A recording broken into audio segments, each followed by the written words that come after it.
Hello, it's another episode of the Gaming Memories podcast where I, Cade Call, aka the Gaming Prophet, he who hath been anointed by the gaming gods themselves, even Miyamoto the Father, Kojima the Son, and Carmack the Holy Ghost, who appeared to me in prophetic vision, telling me if I would like to restore and bring back the one true gaming podcast, all I had to do was interview creative and interesting people about their favorite gaming memories growing up. But like many prophets of old, I don't always do exactly what the gods tell me and tell us that we're supposed to do.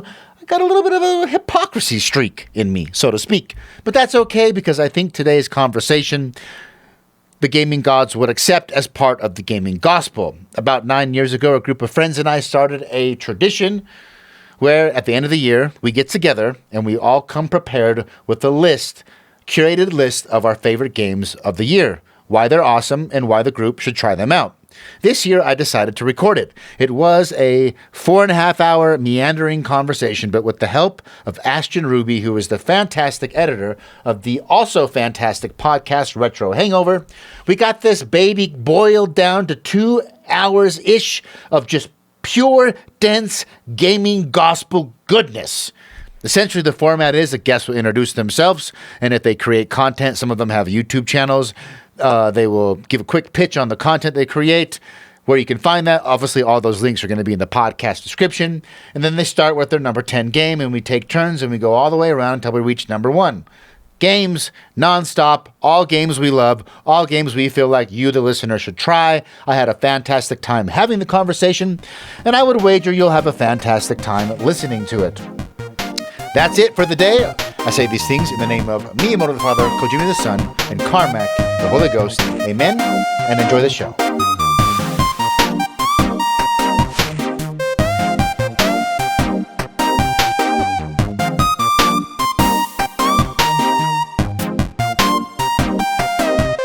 Lauren, introduce yourself and what you do. I'm Lauren, and I used to play video games. How many years have we been doing this? We've been doing this top 10 video games. 6 or 7. 9 years. 9 Oh my gosh. 9 years. Well, That's crazy. Our ninth. I don't know if I'm just getting older or what, but I haven't been dedicating as much time to video games as I used to. But I'm excited to be here. I'm a huge Wheel of Time fan, especially of the books. I've got a YouTube channel dedicated to the Wheel of Time books and TV show. Amazon Prime recently released season 1. The finale was a week or so ago. It was Christmas Eve. Yeah, my channel is called Unraveling the Pattern. So if you're into the Wheel of Time, check that out. I got a lot of cool content for people who have not read the books and for people who have just watched the show, and also stuff for people who've read the books. So that's a little bit about me. Excited to be here. Thanks for... Have you done any breakdowns of the difference between the book and the show? I did one previous to the show coming out. I have many planned. Okay. Now that the show has been out, but I'm one of those quality over quantity channels, so I don't make a lot of content, but I have a lot of ideas. But what he makes is really good. Yeah, you drop bangers. That is true. Yeah. Amen. I'm all right with that. I prefer that, actually. Prefer it. All right, next is Reagan. I am Reagan. Hello. I don't have any streaming content. I don't have any online presence. I'm here. I'm Cade's older brother, older, wiser, better in every way. I have less hair, but I'm taller. And here we go. I do like games. I play less games than I used to, but I still find time. I still play some games. I got some things to say. Technically, you were the first episode of the podcast, but I botched the recording, so it never was released. That's true. You're like, hey, bro, I'm starting a podcast. Let's test it out. Why don't you let me call you? Let's figure this out. So we'll get back to it. We'll do it again. And you recommended me what ended up being my third best game for the year. Nice. You know what I'm talking about. I really enjoyed it. I don't enjoy actually, it. But I have dementia. I'm like early onset dementia now, basically an Alzheimer patient walking around. Yeah, Reagan, that's my brother. He's cool. You should listen to him because he's cool. Robert. Yes, thank you. I am Robert Gibbons, and I also have a brother on the call today who you will get to know shortly. He's an awesome brother. And that's all I wanted to say. I have no YouTube channel to speak of that's Not active. true. That's active. Oh, okay, but it's still worth mentioning. My My esteemed brother Stephen Gibbons will talk all about our Bro v Bro channel. He's part of a YouTube channel, but I guess Steven will talk about it. Yeah, I guess so. You're up, Steven. So we do have a YouTube channel thanks to Lauren, but he stopped supporting our channel when he started doing the Unraveling the Pattern channel. So that's why we don't do YouTube content anymore. However, we have still streamed since then, but we haven't in the last maybe 6 months, where we do a thing where we will both race through the same Mario Maker level and see who can get to the end first. And we figured out a way. There's a website called Multi-Twitch. And so we're both on Twitch, but it puts both of our streams side by side. Anybody can log in there and watch us in real time and make requests. Kind of fun. We haven't done it in a minute. But if you do, you can put out the notifications and maybe some people will come. Yeah, we should start it up again. I watched a few. I liked them. And then last is Steve number Deuce. I'm Steve too. I don't really have an online presence either, except maybe some of my educational pursuits. I teach part-time in the physician assistant programs at Rocky Mountain University and Utah Valley University. I'm a robot surgeon, robot assistant, laparoscopic robotic surgery. And so I play video games to keep myself active and primed to operate on actual human beings. You actually need that hand-eye coordination that we always told parents we were practicing. It's training, baby. It's training. Very true. There was one study that showed that surgeons who played video games semi-regularly actually did perform better in laparoscopic tasks than surgeons that never played video games at all. Yes. Interesting. So that's my excuse. Vindication. I remember the first Dota International, the team who won, they accredited his winning to him being like a really good piano player. He was so good with the piano that he was faster with the keys in Dota, which apparently was enough to help him get that edge to win, which is insane. I do also play the piano and the organ. So he's the man with the hands. Do you want to give us a rundown of your non-top 10 stuff real quick? So my not top 10 includes a couple of games that actually were kind of standout surprises for me.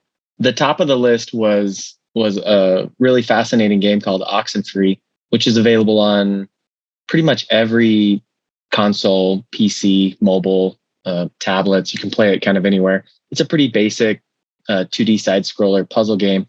But the thing that elevated that game for me up close to the top 10 was everything that was happening behind the scenes with that game. When the game came out, apparently an entire group of people in 2016 that were getting into the game, and they did a bunch of extracurricular stuff and found out that there were recordings within the game that had things like coordinates and dates. And they ended up finding out that the game developers had created a separate game outside of the video game for the people to discover, using the characters from the game as if they were hiding clues. And then when they went out in the real world, they did geocaching type things and would dig up clues. And then they would have to solve puzzles that had been buried in real world locations. And I just thought it was amazing that it was a different take on the augmented reality gaming idea, right? So Pokemon Go says we're going to get people outside and they're going to interact with each other. And part of the game is you walking the streets of your own neighborhood. Part of this game, they're Easter eggs. Instead of just hiding secret rooms, or instead of hiding Duke Nukem, whatever posters inside different rooms or whatever, they actually ended up creating a separate hide and seek type game. And there was actually a group of people, it was 18 people or something, that ended up on some island in the Pacific Northwest, and they had a Discord server, and they had puzzle solvers from all over the world contributing, trying to put this all together. They videoed the whole thing and ended up making people went to a real island. Yeah, because the game told them to. Damn. What was on the island? Is it still going? No, it ended. So there was a music box, and there was old films. They filmed it. Told me to murder you. right?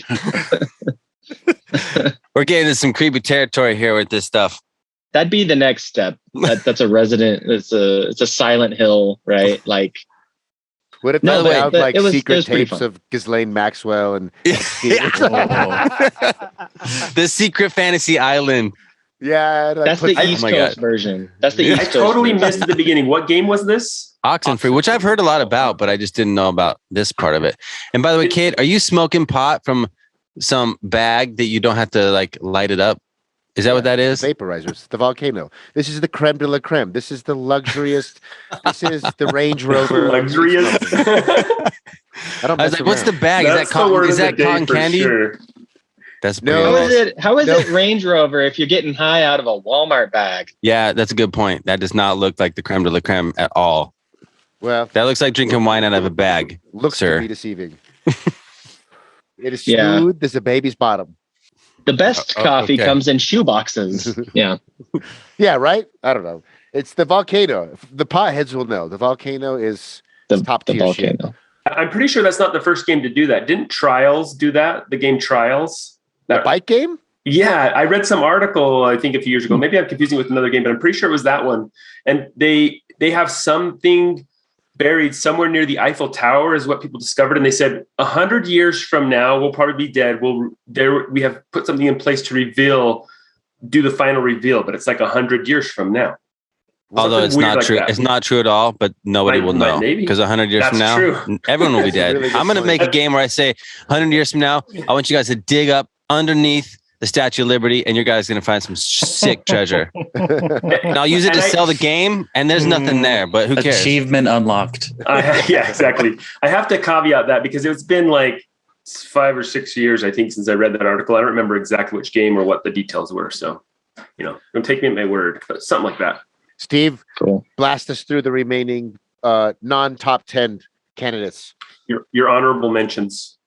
Honorable mentions, A Way Out, one of my favorite co-op games of the Oh. year, I've seen people talk about that. made by an absolutely insane developer, Hazel Light.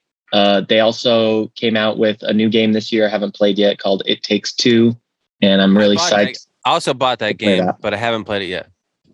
Yeah, fantastic developers. I was going to ask you what you thought of the end, but is that too spoilery for those who haven't It's played too it? spoilery, I think. Yeah. Me and don't Robert Play played it though. but- Play it though. It's got a good ending, and most of his games do. I mean, most of his games pay off really, really well.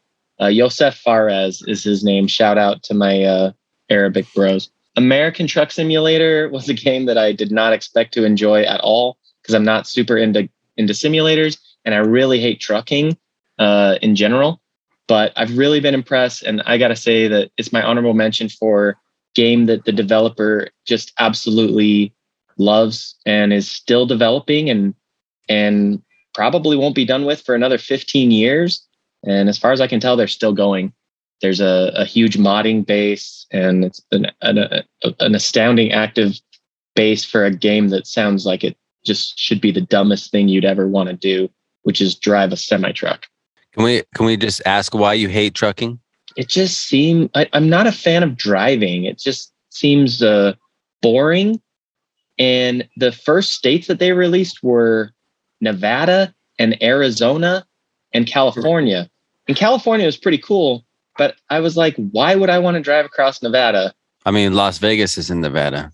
Yeah, but you don't That's drive crazy. through it, right? It's not a place to just drive through. We actually No, went that's deep true. down the rabbit hole for this game before you guys got on. He was going We deep did. into it. It was actually he sold me on like the cleverness of the development and how they've compressed the roads. Like they have a different scaling factor for highways than cities, but it like adjusts as you're driving seamlessly. It's Oh, all I'm that- with you. It sounds like the worst game of all time. I hate Yeah. driving games, so I'm with you. I just Cool. wanted to know your take because I think it sounds stupid. Yeah, no, and it sounded absolutely ridiculous to me.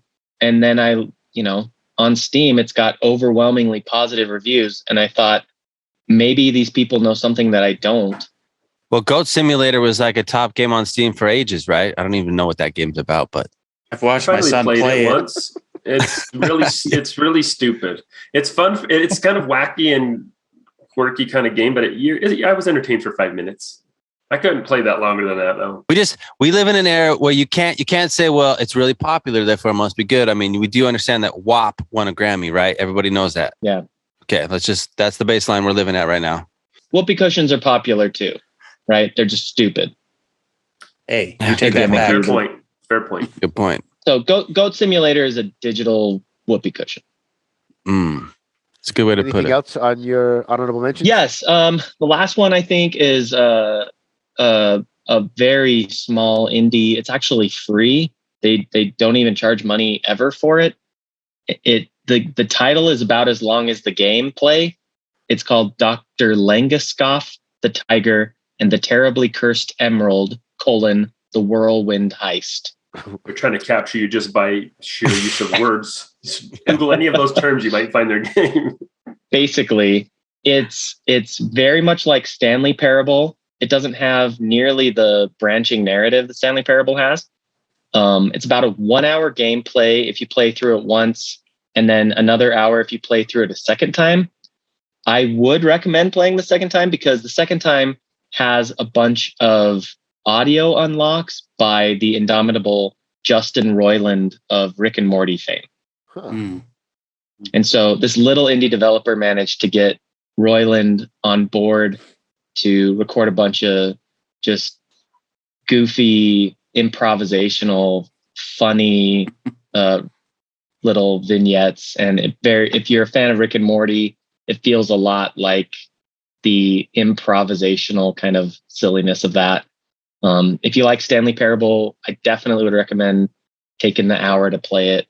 They did a pretty darn good job with it. It's a very basic game. It's got some terrible polygons in a scene where stuff catches on fire, but it was fun. I enjoyed it. Sweet. Is that your last honorable mention? Yes. Okay. Well, since you brought it up, I will take 1 minute and run through some quick honorable mentions. There's 2 VR games that I played that didn't make my top 10. Psychonauts and the Rhombus of Ruin, fun VR game. A Fisherman's Tale, which my brother Steven told me about, which was fun. There were 2 co-op games I played with Steven this year on PS5. Operation Tango and We Were Here, both fun. And then a few other honorable mentions, Shadow of the Colossus, Crash Bandicoot 4, and Super Metroid. Assuming that was Shadow of Colossus remake on PS4? Yes. Yeah. Oh man, I'm Remake. surprised I didn't make it further up your list. I was mesmerized by that game. I think it was my second or third last year. But anyway, I feel like when that game originally came out, it was in the top 3 too. The PS2 one definitely, for me, was a big game. I never played the original, but yeah, I only played the remake. I never completed the original, but Anyone else have honorable mentions? I would just mention one. This year I played Super Mario Land from the Game Boy, Super Mario World from the Super Nintendo Entertainment System, Super Mario Land 2, 6 golden coins from the Game Boy, Super Mario 64, and then yesterday my little son and I finished Super Mario Sunshine. So that's my honorable mentions. We've been playing through all the Mario games from beginning to from when they were released. And so that's where we're at. That's a really cool challenge. I actually like that. Yeah. So last year, I think I told you guys we played Super Mario 1, 2, and 3, but those are the 5 we did this year. How many total Mario games are there? How many are you going to have to go through? Well, so in the Super Mario series, there's really not that many after this. There's one more. We're playing New Super Mario Bros. It's on the DS. There's a New Super Mario Bros. 2, 2 Mario Galaxies. There's a Mario 3D Land, a Mario 3D World. And then there's the 2, one for the Wii and one for the Wii U. Yep. And then the Mario Odyssey and Bowser's Fury. It's not that many. Only like 10 more. Yeah, only 10 more. It'll just take us 2 more years. Mario Sunshine is like one of the most challenging Mario games. And truth be told, my son is better than me in many ways. Sometimes I'm like, I can't do this level. I hand him the controller. He has to do it because he's better at games than I am in some ways. Now, granted, some levels I'm better at, but he's getting there. And in some ways, like he every time he'd correct me, I would do a backflip with Mario, and I'd be do a backflip to get higher on the wall, and he'd say, "It's a side flip, Dad. It's a side flip." Interesting. And then, A lot of people say that Mario Sunshine is the dark horse of the series. It doesn't get enough credit. It's actually it's really fun. awesome. It's hard though. It's a challenging game. We got all 120 shines though. I made him do it the true way. So that's my honorable mention. Well, Nice. that's some commitment. 10 more games, and you got it. No problem. 10 more. All right, I'll do my 10 through 6 real fast. Number 10 is a Chinese game called Bloody Spell. It's on Steam. It's basically like a Chinese knockoff of Dark Souls, a little bit faster, more like Kung Fu-y. Really awesome combat. Everything else is pretty terrible, but if you like the combat and the style, it's really fun. It's just like play through a bunch of levels, beat up a bunch of cool-looking bosses. I have no idea what was going on with the story. I just cool hack and slash. Bloody That's true Spell. Dark Souls, though. If you don't know what's going on with the story, then you're playing a Dark Souls-esque game. Yes, It's kinda but, true. I don't think that game, it is translated to English, that there's an English version on Steam. It did have like notes and items and things like that. It's definitely a Souls-like 100% ripoff, just with Chinese mythology instead of Western mythology. So Chinese motifs, like kind of demons that look, everything's just Chinese style. The action is awesome. It plays a lot like Devil May Cry mixed with Dark Souls. It's pretty fast. It has a combo system. The action is good. The levels are just whatever. It's just forgettable. Like the world and all that. Everything else about Dark Souls, it doesn't have. It just has really cool action, cool visuals, cool combat. Number 9 is Nier Automata, which is another action game.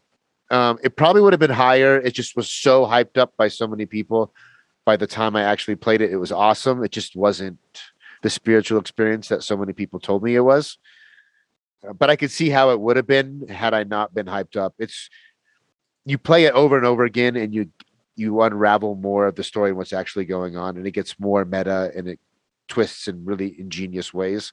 But the less you know about it, if you haven't played it, I don't want to spoil it. But if you like that idea and you like really cool action, again, very similar to Devil May Cry, less Souls-like and more like a traditional Japanese action game. Number 8 is Guardians of the Galaxy. I think for me, it was just such a surprise. It looked kind of janky from previews, and I don't know. I was like, I'll just get it. Let me try it out. And by the end of the first level, I had laughed like 5 or 6 times. The writing was good. It's a straight single player, refreshing, tight, never overstays its welcome. Like every scene has good writing. It's just linear, but it's like playing a movie with cool action set pieces along the way. And the writing is really, really good. And they take the Marvel version and kind of twist all the characters, and then they twist some other things around. So it's familiar, like the Guardians of the Galaxy you like from the MCU, but they also twist the formula enough that I didn't get bored. And by the end, I was like, it kind of became its own thing. It is kind of a janky game. It would probably be higher on the list. Plays really well, but it's just, I think I'm too picky after playing games like Nier Automata, which is very few games are that tight. But it's still good. And then number 7, Ender Lilies, another Metroidvania. Every year I have some indie Metroidvania. It's a 2D side-scroller Metroidvania with cool aesthetics like Hollow Knight. Very similar to Hollow Knight, but you play a priestess who cannot do anything. She has like no attack power, but you can command spirits. And then you can command the spirits to fight for you. So you have to protect her. All she can do is block with like a shield and heal herself. And then you have different spirits mapped to different buttons, and you have to swap and do different attacks and abilities. It's like a cool little switch up to the standard action platformer. And it's if you like Metroidvania, nothing new about it, nothing groundbreaking. If you like that formula, it's like one of the best ones I've played in a long time. Looks and sounds like a game I would love. So Yeah, to me as well. Like Dark Souls, I haven't beat it yet. It's pretty long, but I'm pretty far.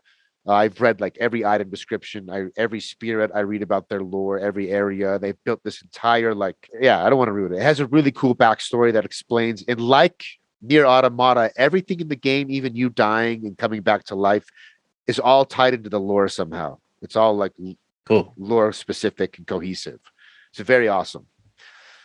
And last but not least for my 6 is a retro. A lot of my new games are retro games, but I played through Final Fantasy VIII again with all of these like awesome mods that have been done for the PC version, the PC remaster. Specifically, people have used Earthscan, which is an NVIDIA AI powered like image upscaler, and some other technologies to go through, upscale all the pre-rendered backgrounds, the textures, do a bunch of mods.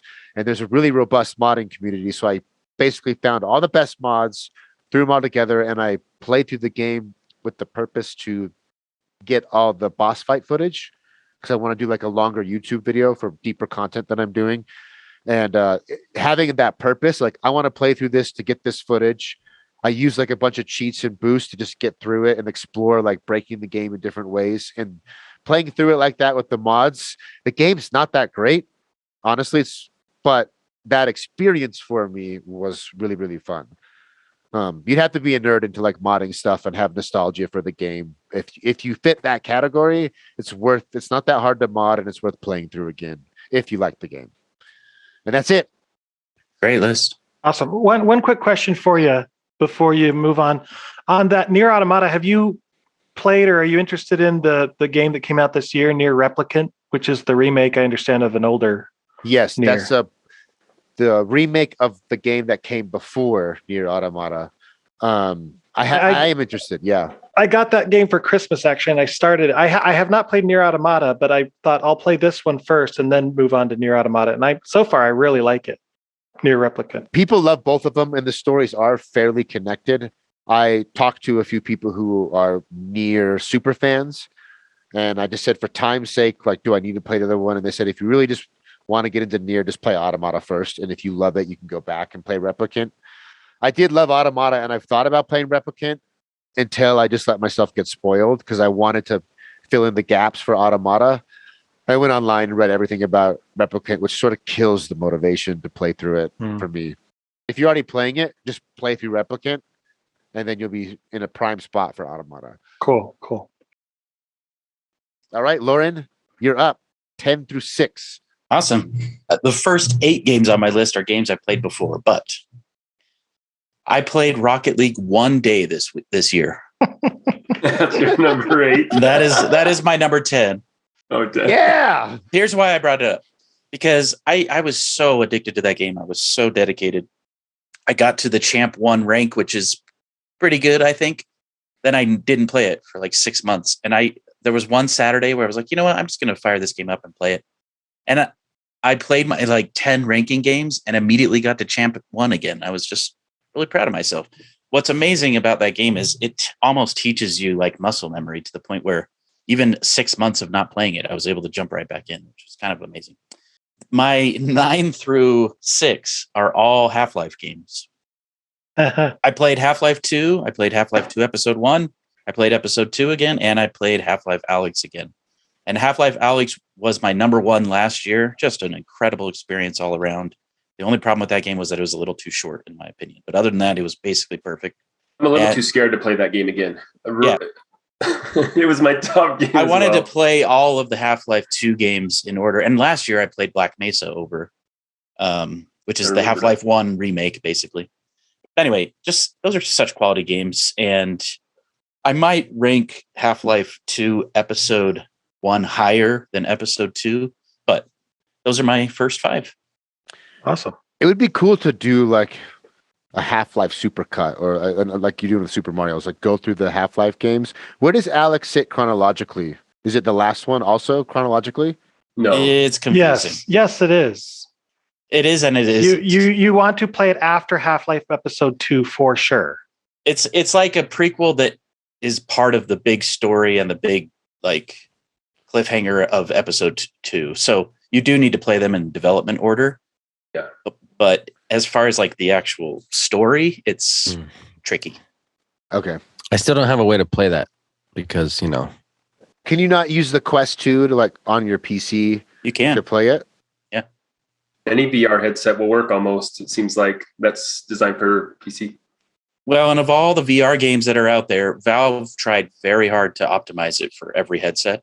From what I've been told, it works just as well on the Quest 2 as anything. Actually, I've heard somebody that had both the Vive headset and the Quest, and they said they switched to the Quest because it was wireless and it was basically the same. Yeah. I mean, they really optimized it. Anyway, I'm going to do that. fascinating. It's just a great game. We got an Oculus 2 for Christmas. My kids have been playing Rec Room mostly, but excited to try that out.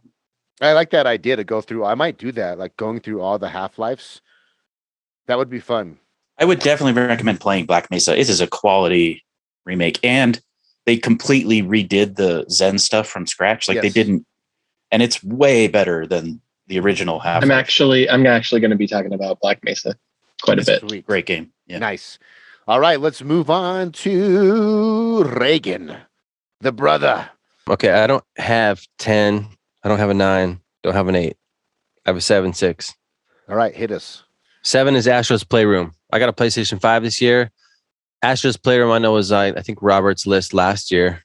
I saw that. And Stevens. Yeah, and mine as well. Super fun. Astro's Playroom, wow, it really is very impressive. Like I'm just not into platformers, so I don't care about that genre. It would be higher on my list if that were the case, but I'm not into platformers. But even playing the game, I just realized very quickly, like, wow, this game is very tight, and you really are seeing a next gen experience. And everything they did with the controller is very impressive. So, yeah, super tight. It's great to see. I'm super excited to see what next gen stuff on the PlayStation will look like when other games and genres that I care about will be just fully developed from the ground up. And that game made me excited for that. It's a very polished game. I think I said this last time, but I guess we didn't record it. Playing that, the ice like freaked me out. How they could make the controller feel like ice or sand or whatever. And I would just sit and play over them. And I kept thinking, like, how did they do this? Did they like a record player? Did they like drag something across the surface and like measure like the bumps or the texture of it, and then translate that to like a vibration? Yeah, how would they do that? I think the trick is they're porting audio through the vibration, so the sound, whatever sound you think you're hearing, is actually the part of the vibration, which makes Tricks sense. your brain. Yeah, it makes sense to do that. I actually have a little insight on that too. It hasn't come out. It's not live now. I mentioned before that I assist in robotic surgery.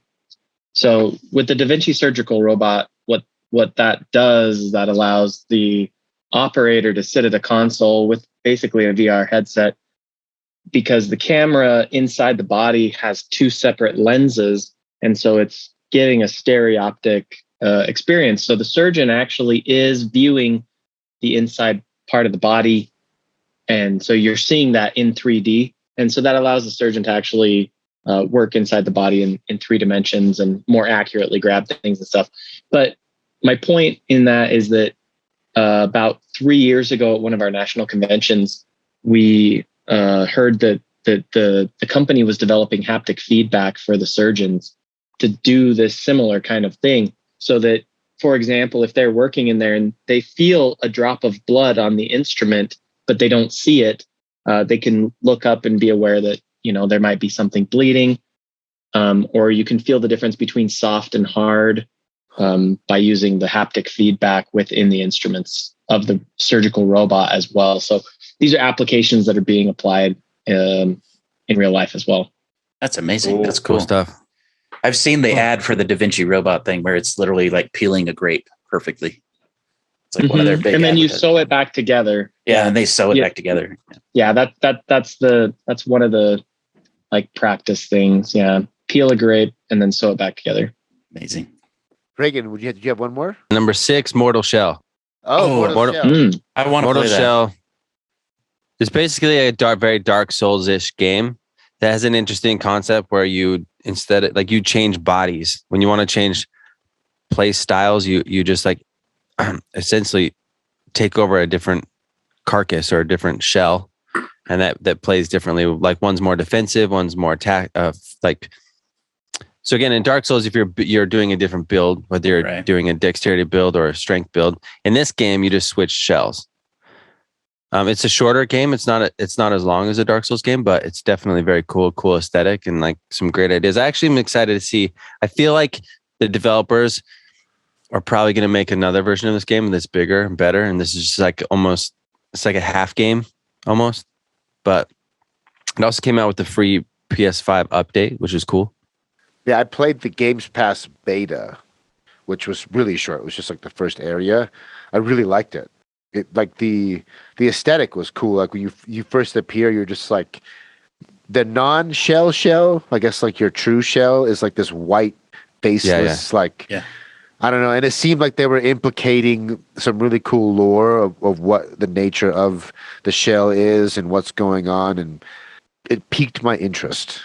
Yeah, this game definitely nailed Dark Souls, like very mysterious, that don't give you a lot of information. One interesting thing about the game that I thought was really cool was that when you first get an item, you don't even know what it does. Oh, you have yes. to use it. I remember You have to that. use it many times. So you'll pick something up. You're like, does this thing heal me or not? You'll eat it. It poisons you. But Which is But what's more real. cool- You're learning as you use. Yeah, it's stuff really in the cool, but- environment. even the thing that poisons you, if you eat it like 5 times, then you're immune to it, and now it heals you. So it's interesting because it's not just, oh, that thing poisons me, so I'm not going to eat it anymore. Because you still don't know about it because you ate it, you know that you're dying, but it still didn't unlock the information. So you're curious, like, I want to know the details of this thing. Yeah. So you keep eating it, and like, and then you're like, I just want to know about it. And then by the time you do learn about it, you've built up an immunity, and then it does help you. So there's some cool mechanic stuff in the game. It's kind of funny to think about, like in Dark Souls, every item you pick up comes with a little like Note. a note on it that explains exactly what its lore is. Yeah. That's true. So they have to put the lore somewhere. They're not just telling it to you. I actually saw a speed run of Mortal Shell just yesterday on YouTube. Some guy did it in like 20 minutes. Yeah, it's not a super long game actually. You're next, Robert. 10 through 6. 10. Shovel Knight King of Cards, which is, what is it, a DLC for the original Shovel Knight, but it was basically released for free, I think. And I borrowed it from Steven's Steam account. Really awesome content. Can't believe how much effort they put into that game. Has a mini game that goes along with the platforming aspect of it. That's really fun. Captivated me a lot. Number 9 is Kingdom Hearts Melody of Memory, which is a rhythm-based Oh, my goodness. music game. That's above King of Cards. Yeah, I was like so pleased that King of Cards made it on your top 10. And now I'm feeling insulted. Kingdom Hearts Melody of Memory came out last year, and I was listening to a review of it, and they said, if you're a diehard Kingdom Hearts fan, then you might want to get this, but still wait for a sale. And I guess I am a diehard Kingdom Hearts fan, but I actually loved this game. I played it on the Switch, and I just could not get enough of it. The music got me. The gameplay was fun, even though it's just a rhythm game. And they actually introduced new story content, which they always do in these spin-off Kingdom Hearts games, which is crazy, but I liked it. I had a blast with it. Number 8 is SpongeBob: The Battle for Bikini Bottom, also on the Switch.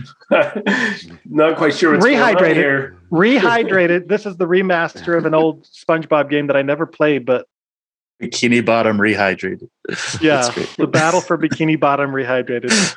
I'm not even a huge SpongeBob fan, but this is a 3D platformer, and I had a fun time with it. It's not super polished, but if you like 3D platformers, it's a fun one. Number 7 is Tetris Effect Connected. Same with rhythm games and SpongeBob. I'm not the hugest Tetris fan, but this game is kind of like a religious experience. You go into this, especially in VR, because I tried it in VR a little bit too on the Game Pass store, but you can play it normal or in VR, and it's just this beautiful music and these beautiful visuals while you play Tetris. And every time you get a, what do you call it, Tetris? A line of Row or whatever. it does these awesome sound effects and visual stimulus. It's just a really cool experience, and I highly recommend it. And then finally, my number 6 is Super Mario 3D All-Stars. Steven brought up some of the games in this package that released on the Nintendo Switch last year, but it includes Super Mario 64, Super Mario Sunshine, and Super Mario Galaxy. And I played through all 3 of those partly last year and then finished it this year. And just really solid games. So that's my list. I have questions. How many games did you complete this year? Like 35. And Tetris made it on your top 10? Dude, it's so good. Tetris I've Effect actually heard a lot of Connected? people talking about this Tetris Dude, game. that was some people's game of the year last year. I'm not even joking. That is Yeah, crazy. I've heard a lot of talk about it. Tetris Effect, it's really good. And Kingdom Hearts rhythm game as well. I'm just shocked. Now that I have some questions about. I agree. Sweet. Robert goes to Steven 1. All right, here we go. Number 10, Ratchet and Clank Rift Apart. Ooh. It's the first meaning one to for play the that. PlayStation 5. You know, it says something about how fun those games are that made my top 10. I've played all the Ratchet and Clanks pretty much, and they're just always fun experience. It is a little bit of a rehash every time, but I love them. Anyway, really enjoyed that game. Number 9, Bowser's Fury, which is like almost like a mini Mario game, but it's still like if you want to get all of the shines or stars or whatever they are in that game, moons, it's super fun. Have you finished it? Did you get everything? You 100%ed it? Yeah, you can do it in like 5 hours, something like that. But just enjoyable from beginning to end. Every second is just awesome, as most Mario games are. So number 8, I have a little interesting story about this one, but it's Banjo-Kazooie. So I have had a Nintendo 64 since forever. Oh, I don't so 64 Banjo-Kazooie? 64 Banjo-Kazooie. So Yes. I've had a Nintendo 64. That was my favorite console. I had it before my mission, and it is literally sat in my collection since then. I've lent my Nintendo 64 out to Robert and to other people, and I just got really nostalgic this year. I set it up, I broke out all my games, and I played Banjo-Kazooie from start to finish, got all of the puzzle pieces. But yeah, Banjo-Kazooie, super fun game, really challenging playing those old games now. Back then, it was like, that was just what it was. But now it's actually hard to play those, but still really fun. Number 7, Darksiders 3. If you've played any of the Darksiders games, they are just awesome. I loved 1 and 2, but 3's, I don't know why I haven't tried it, actually. 3's a little bit of a departure from the first 2, and I loved the first 2 probably more, but I still really liked it. The combat especially was just makes those games really fun, the exploration and the combat. And then number 6, Metroid Dread. Ooh, I figured that was going to come up from somebody. Again, a game, the types of games we've played 100 times. The thing I liked about this Metroid Dread, which I think some people didn't like, is I'm the type of Metroidvania player where I explore every nook and cranny as I'm going through the game. And if I discover like an area where I can't scale a wall or get through a door, then I'm like, okay, make a little mental map, can't go there yet. But I still like to explore everything I can. This game forces you through areas with these machines that kind of chase you down. And it makes you explore the map first to kind of get a general idea of it. And then you go back through and explore it. So I had to approach the game from a completely different angle than I'm accustomed to, and I loved it. I have things to say about that game later. Okay, well, I won't say anymore. That was my number 6. Boom. Steve ain't messing around. Steve Ducerino. My number 10 this year was a game of the year for a lot of people. So my time frame for games played this year was about 2015, 2016. Similar to what Lauren was talking about with games that I, kind of remastered games. That was a big theme of my game playing actually this year as well. My number 10 game was Hitman, the 2016, honestly, puzzle game. I mean, I got into it thinking it was a stealth shooter, which it is, but it's much more puzzle than just a shooter. And I usually don't like playing stealth games over and over again, but the puzzle component of this game is just incredible. The way that they developed this, every level is like they were writing a play with 30 different characters, and it plays out the same way every time. And it's kind of like, can you piece together not just the story of where you're going, but like what is happening to everybody at every moment of the game? Because there are certain objectives that are time sensitive, and if you just sit around too long changing into different people's clothes, you might miss an opportunity to engage something. So it was kind of fun to play with a game that didn't have an actual clock that you could see kicking off, like a Mario level, for example, but had a conceptual clock that you knew that if I wait too long, then this guy's going to get into this lockdown area. And I really like that. I don't know if you guys have played the Hitman games. There was on my top 10 a few years ago, and I loved it. I'm so glad someone else finally played it because I thought that game was genius. Yeah, I mean, the level design on these games is just deep. The stuff they put in there was just bonkers. And the way that you can complete the missions is so open-ended. It's insane. I mean, one of my favorite missions, you have 2 people that you have to kill, And one of the ways you kill them is by dropping one of them on top of the other person. Like throwing one of them off a balcony and killing the other one with the body of the person you threw off the balcony. Stuff like that. It was just hilarious. My number 9 is BioShock Remastered. So my wife had never played any of the BioShock games before, and she's been starting to get more into gaming. And I said, you really need to play this game. It's an incredible game. So we kind of played it concurrently. So she would play it on her computer. I'd play it on my computer. And we'd go through the same levels at the same time so that we were kind of hitting the same story points. And it was awesome. And it just reminded me of what incredible storytelling, level design, and even gunplay. Yeah. And to Steven's point, I really appreciate these remasters because there's great games out there that are somewhat unplayable by today's standards because of the way the user interfaces, the quality of life improvements, and all of those things that we've just become accustomed to that really are kind of fundamental to the way that we experience games. My number 8 is just an oldie but a goodie. I finally beat the entire StarCraft 2 campaign and played a bunch of the co-op missions.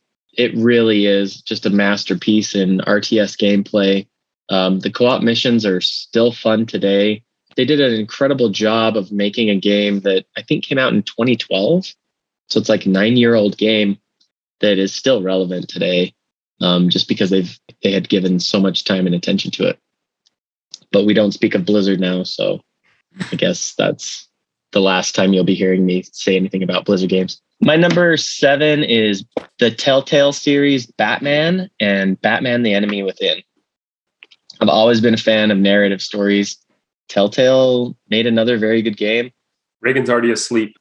I've tried. I can't do it. He hates the Telltale games. I've tried so many times, and I just know it's not for me. Yeah, I just like them. I like the narrative structure. I always liked the idea of choose your own adventure books, but I didn't like the execution, I think. And Telltale, for me, just kind of hit that sweet spot.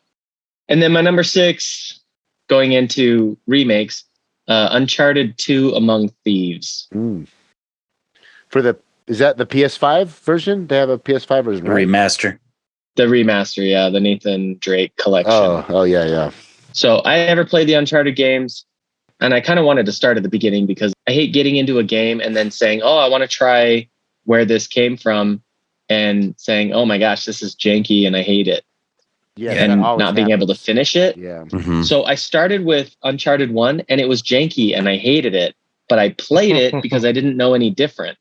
Yeah. And then I played the second one and it was just like, oh, okay. They fixed so much from number 1 to number 2. And reading a lot of reviews about number 2, people have said, oh yeah, this is the pinnacle. It's all downhill from here. My take on it is I think that there was just so much that they had improved on with number 2 that it just made number 1 look like a pile of crap. And number 2 was just like a revelation. And then any good thing that they did after that was like, well, it's still, it can't compare to. It's not a big of a jump as from 1 to 2. Yeah. Right. It's almost like we measure the value of a new thing not by itself, but just in comparison to the prior. And I think that's why Uncharted 2 was so good. But I've got to say, it was a really fun game, even now. I hate console shooters, though, and I don't know if this is just a bad console shooter generally, but I struggled with the shooting elements of the Uncharted games a bit. Oh, but by far the worst part. Yeah. The voiceover, incredible. The music, fun. I love the love triangle. My wife is actually an author and writes romance books, and I beta read all of her books, so I get plenty of experience in reading the kind of like flow of a romance story, and they nailed it. I mean, just they hit all the points that you should for a romance, especially a love triangle, which is what they were going for with Chloe and Elena. It was really, really well written. This is where, video games meet books, movies, art. Naughty Dog does a really good job with that. So that's my number 6. Boom shakalaka. All right.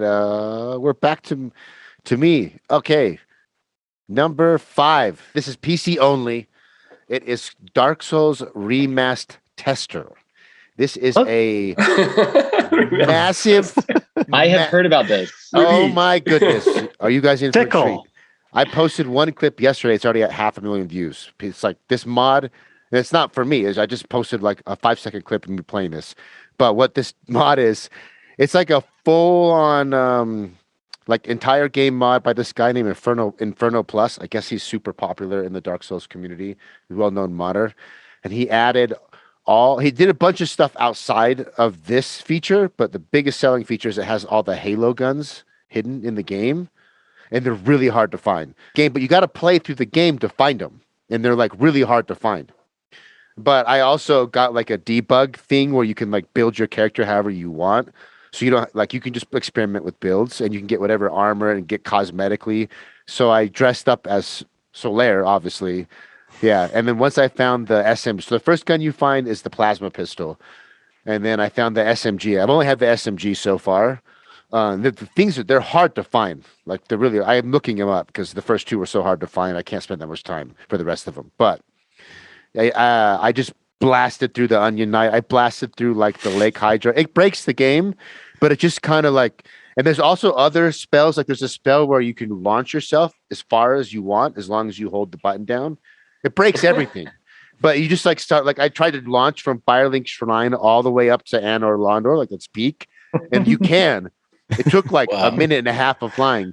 But because it's like, because of the LOD distances, that's not actually loading proper Anor Londo. It's loading like the far away version with like shitty textures, and there's no collision detection. So you get there, you hit the wall, you fly right through it, and then you just fall into an abyss and die. But you can like break everything. And because Dark Souls is one of those games we've all played it so many times, and we all know the areas so well, it's fun to like, you just overpowered. You have all these abilities that break everything, and you just start messing around. Like, what happens if I do this? So I've just been jumping to areas, getting stuff you're not supposed to get, killing everything. Every NPC, I just ice them. Like, see ya. And I'm having a blast, dude. I'm having a blast. There's other features. There's like lore stuff and weapons. There's a lot of other like core Dark Souls stuff in this mod. I don't want to say it's just the Halo guns and like weird abilities. There's a jump. Now there's like a double jump. They have a bunch of spells from like other games. Anyway, it's more than Halo guns, but the Halo guns is like really fun. Apparently they have a rocket launcher. The Spartan lasers there somewhere. All the Halo guns are there. You just have to find them, and it's a blast. And it's not that hard to mod. It's one of the easiest mods. You just basically follow like a really short like 5-step process that comes with the download. Super easy to. And mod. It's in the remaster, right? They have 2 different versions of the mod depending on which version of Dark Souls you have. Yeah. Oh, okay.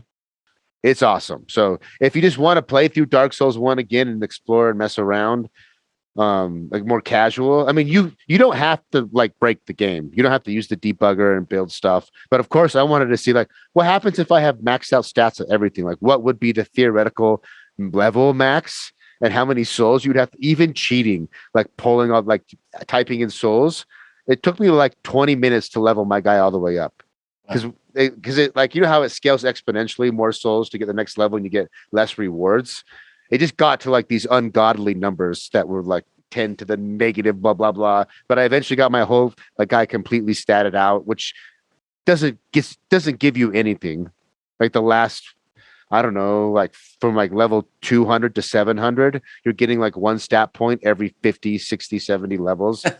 So it's like it was just kind of fun to play around with. So if you're interested in playing through Dark Souls 1 again and exploring areas and just messing with the game, I would highly recommend. Lauren, you're up. Number 5. Well, I forgot until someone mentioned it that I actually played another game that I forgot to put on my list. So let's just bump Rocket League out.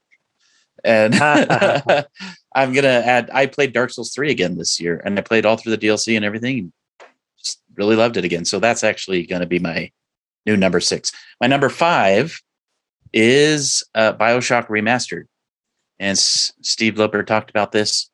I played BioShock quite a few years ago, and it was my first experience with anything like that. And frankly, I didn't really get it. I liked it, but I didn't really get it. This time I had a lot more experience with video games in general, and I played BioShock Remastered, and I was really able to just dig into it. And I really enjoyed the story. I loved the gameplay. It was just all around a really awesome experience, and I loved it. I think it was close to the top of my list several years ago, but I hadn't never played the remaster. And one of the cool things is if you own the old ones, the remasters just became freely available on Steam. So I was like, I'm going to play this again. And yeah, just loved it. It's tempting. I'm thinking about maybe playing that. The thing about BioShock 1 is it has a little bit more horror elements than the other BioShock games. I feel like there are a few kind of scary moments in it that I had forgotten about. Oh yeah, the lights go out. And the environments are pretty freaky. And one of the things that confused me the first time I played it, and the game still does this in the remaster, but I kind of love it, is that audio clips for different things. You know, like when you go up to those machines where you can buy stuff, it's like bienvenidos, it's like sometimes those audio clips talk over each other, and you'll hear people like splicers in the distance talking to each other, and they all kind of talk over each other while your bienvenidos machine is doing its thing. And it was all kind of chaos for me the first time I played.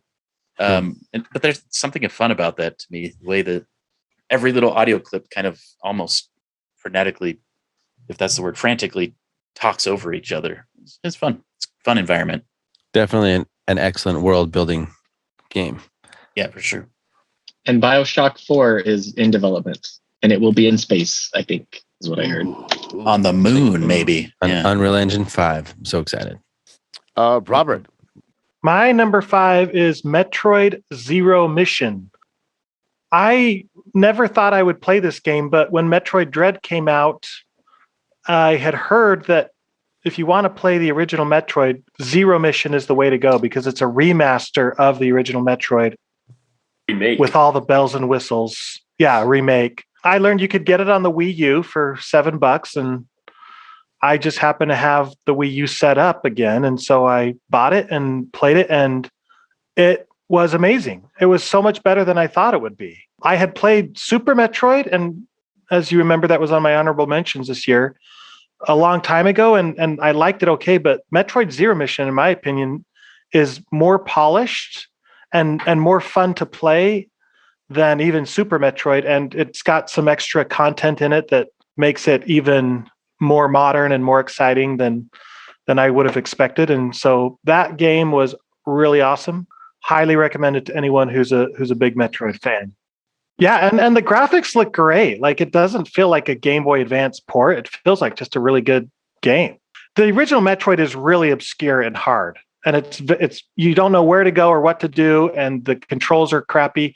Metroid Zero Mission revolutionizes the controls, makes it easier to navigate, and just upgrades it and makes it fun, and then adds completely new story content, and the graphics are much better. So yeah, if you want to play the original Metroid, play Metroid Zero Mission.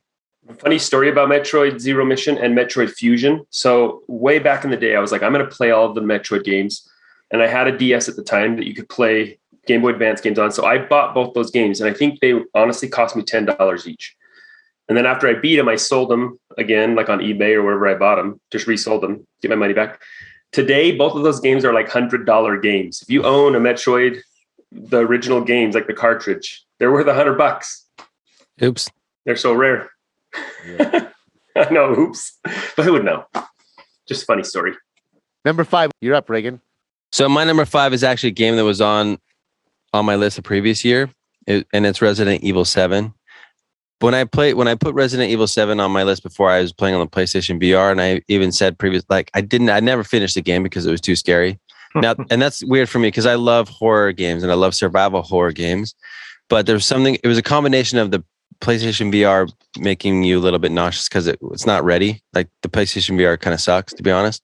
Yeah. But the game was really terrifying, but that combination of being nauseous and also terrified, it wasn't working for me. But the game was great.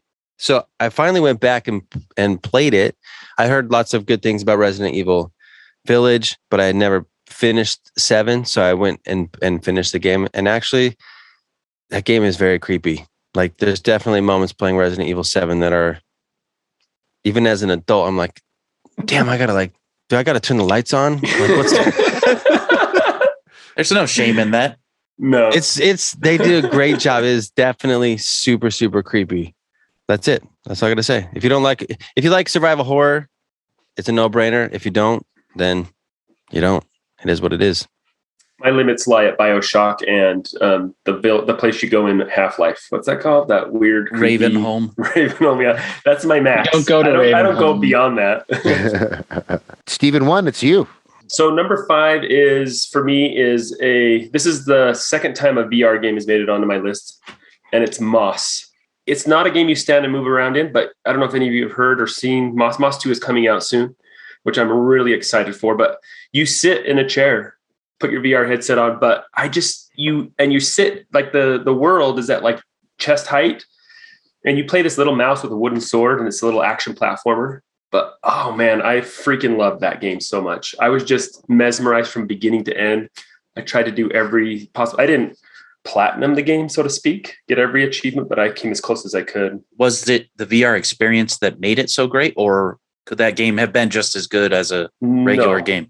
That was a big part of it, because you sit in the middle of each level and you like can turn in your chair and look around, and you're following this little mouse, and he's climbing up things and trying to get an item, or swinging across things and jumping in. I don't know, climbing through tunnels, and you're actually part of the game too. Like you're like this being that's helping this mouse. So you like levitate rocks so he can run under, or like that's so cool.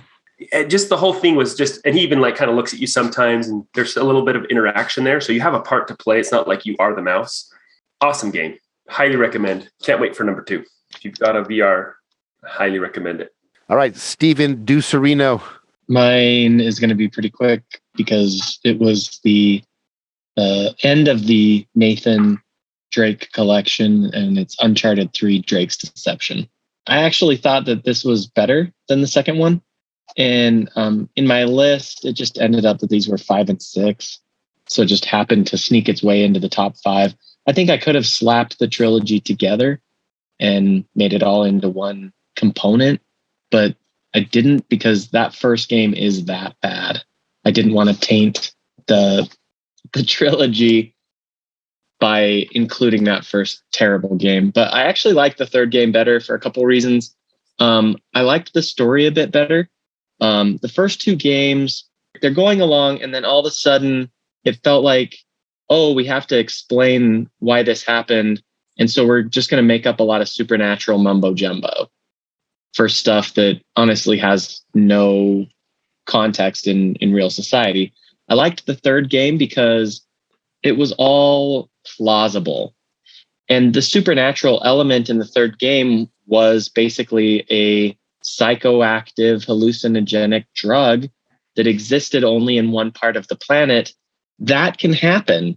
There are absolutely species that exist of plants, of mushrooms, of even animals that have certain compounds that only exist in certain unique parts of the world. And so the idea that there's some small society in some corner of the world that has access to some kind of drug that can cause hallucinations or has a certain half-life or something like that really spoke to me and the scientist in me. I thought the villains were a little more believable as an actual like government kind of quiet agency, instead of the first game, which was just like some kind of warlord mercenary. They didn't even bother to explain it type character. The second guy was an actual warlord, which I guess I bought, but I kind of liked that the villains in the third game had what makes for most good villains, which is you could kind of see where they were coming from. And sometimes you're actually saying, well, maybe they have a point here. And I thought that was pretty good too. That's it. That's number 5. Let's go to number 4 for Cade. Vanquish is an old PS3 360 game that got remastered for Steam. It is just pure, it's a platinum game. I like fast action games. Same people that made Nier Automata, older, but it is a sci-fi shooter. Fast-paced, I would say. I think it's called a high-octane shooter is the way they brand it. It's a Japanese shooting game where you play basically a poor man's Paul Walker who works for DARPA, and you have a really cool suit, and they send you to the moon to blow everybody up because the moon are traitors. And that's about as far as it goes. And you just blow up a bunch of robots in your super cool suit, and you smoke cigarettes to gain health. And it's just like the coolest B movie sci-fi action. It's so terrible, but the action is so good and everything else is so terrible. I enjoyed it.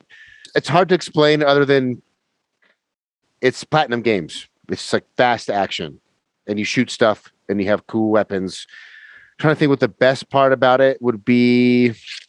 I like that it has cooldown mechanics, and your cooldown is actually visually represented. You don't need the HUD. I played the whole game with no HUD because a lot of the stuff is as your suit is heating up and you're about to overheat, like these like vents will open up and there'll be like red light that comes out, and then once you overheat, you can see it, and then you can tell when you're done overheating. You don't even need the HUD. I thought that is pretty cool. That is cool. Yeah, but yeah, blow shit up. B movie. You're definitely a fan of like mech suits. Yes. Fast action and mech suits. That's right up your alley. 100% right up my alley. It's my favorite suit in all of it.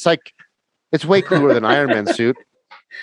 Your gun, like instead of multiple guns, you have a gun that like shapeshifts.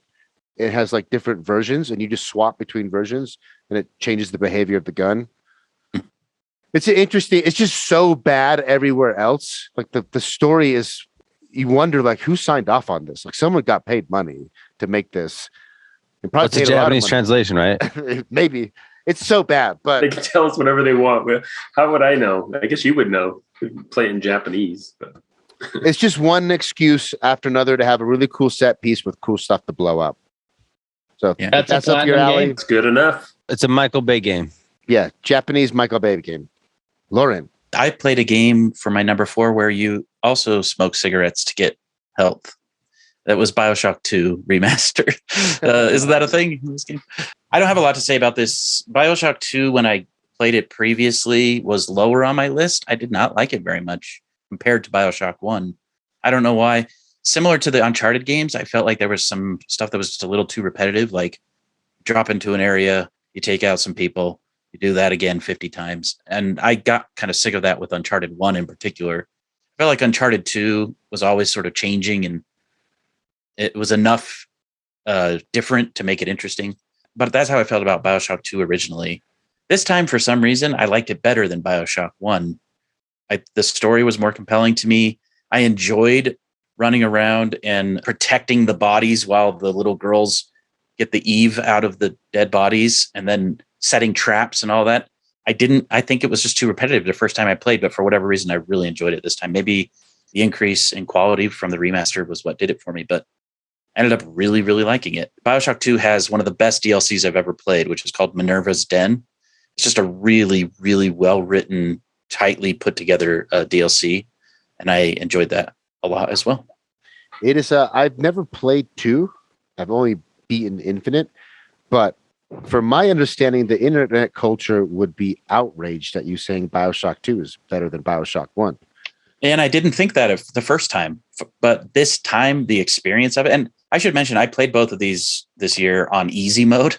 I literally did it just so that I could get through the game quickly because I needed an escape. And so, are you going to say so you can put another game on your list? So I can put another game. I just played it yesterday. No, but for whatever reason, I was playing it almost casually, and because of that, I think I just enjoyed it a little bit more. I have been playing that more. Like sometimes I want to play Guardians of the Galaxy. I played on easy mode because I just wanted to get the story. And all right, Reagan. It's back to you. You're number 4. My number 4 is a game that is like perpetually on my list, and that's Smite. So I'm not going to say much. You know what it is? You're still playing Smite. I still play Smite. I go back to that well because I know how to play it. It's fun.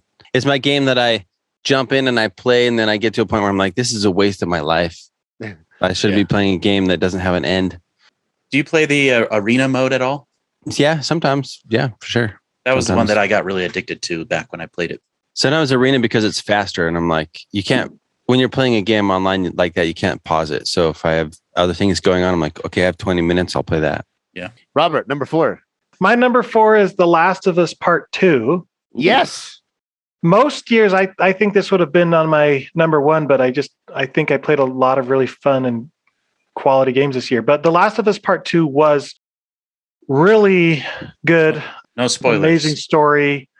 It felt bad to play at some points because the story is so oppressive in some parts, but it also has redeeming moments, and it's one that I really love playing, and I'm just amazed at the quality of work that Naughty Dog does. I think they pound for pound make games that are more polished and more cohesive than any other developer. So really good game. Yeah. What's up, Stephen G? Hit us. My number 4 is The Last Guardian, not to be confused with Guardians of the Galaxy. So these are the same developers that made Shadow of the Colossus and Eco. Yes. With Tico, the big bird guy, right? Yeah, Big Bird. That game is really fun. And I think it was even elevated more because my son was playing it at the same time. And he and one of my daughters was playing it too, but I don't think she finished it. But it's just a fun puzzle-y kind of game. But the story too is just really cool. And there's some really epic moments. And you really get attached to that bird. It's really cool. If you guys haven't played it, highly recommend. Boy and his dog kind of story, but it's awesome. I downloaded that game, but I thought it was Shadow of Colossus, so I was disappointed. Like, I started playing. I was like, "But this is not. No, this is the other game they made." Well, Shadow of the Colossus Because it was free. It was free on PlayStation Plus, but it was not Shadow of Colossus. Yeah, I good. planning Good on stuff. playing it. I know it's good. It's Do definitely it. one I'm It's planning on good. playing. Stephen Deuce, number 4. This game's already been mentioned tonight. It was on Lauren's list last year, I believe. Lauren is Black Mesa. Like I said, it was a year of remakes for me. Black Mesa.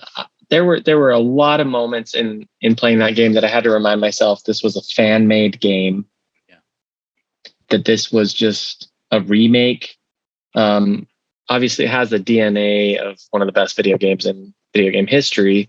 What amazed me was that it wasn't like a one-to-one recreation, that they kind of took the heart and soul of Half-Life and then said, how can we make this better? Yeah. And then they did. And It only took them 12 years or something. right. Yeah. I looked at the development process, and they were developing it for like 5 years before Valve released a new Source engine. And they said, oh, we have to actually redo everything we've already done in a different engine. Valve came to them and basically told them, look, you guys can keep all the profits from this game if you just go ahead and, instead of making a fan-made game, just develop an actual game. Just buy the Source engine from us, and then you can have all the assets you want and make all the money you want to make. You don't owe us a dime, which I thought was like one of the most beneficent things I've heard Valve ever do, to say, oh, we're not worried about making money off of your endeavor. And I was like, what kind of business are you guys running? And I thought, oh yeah, the kind of business that's already making so much money, Billions. they don't even know what to do with.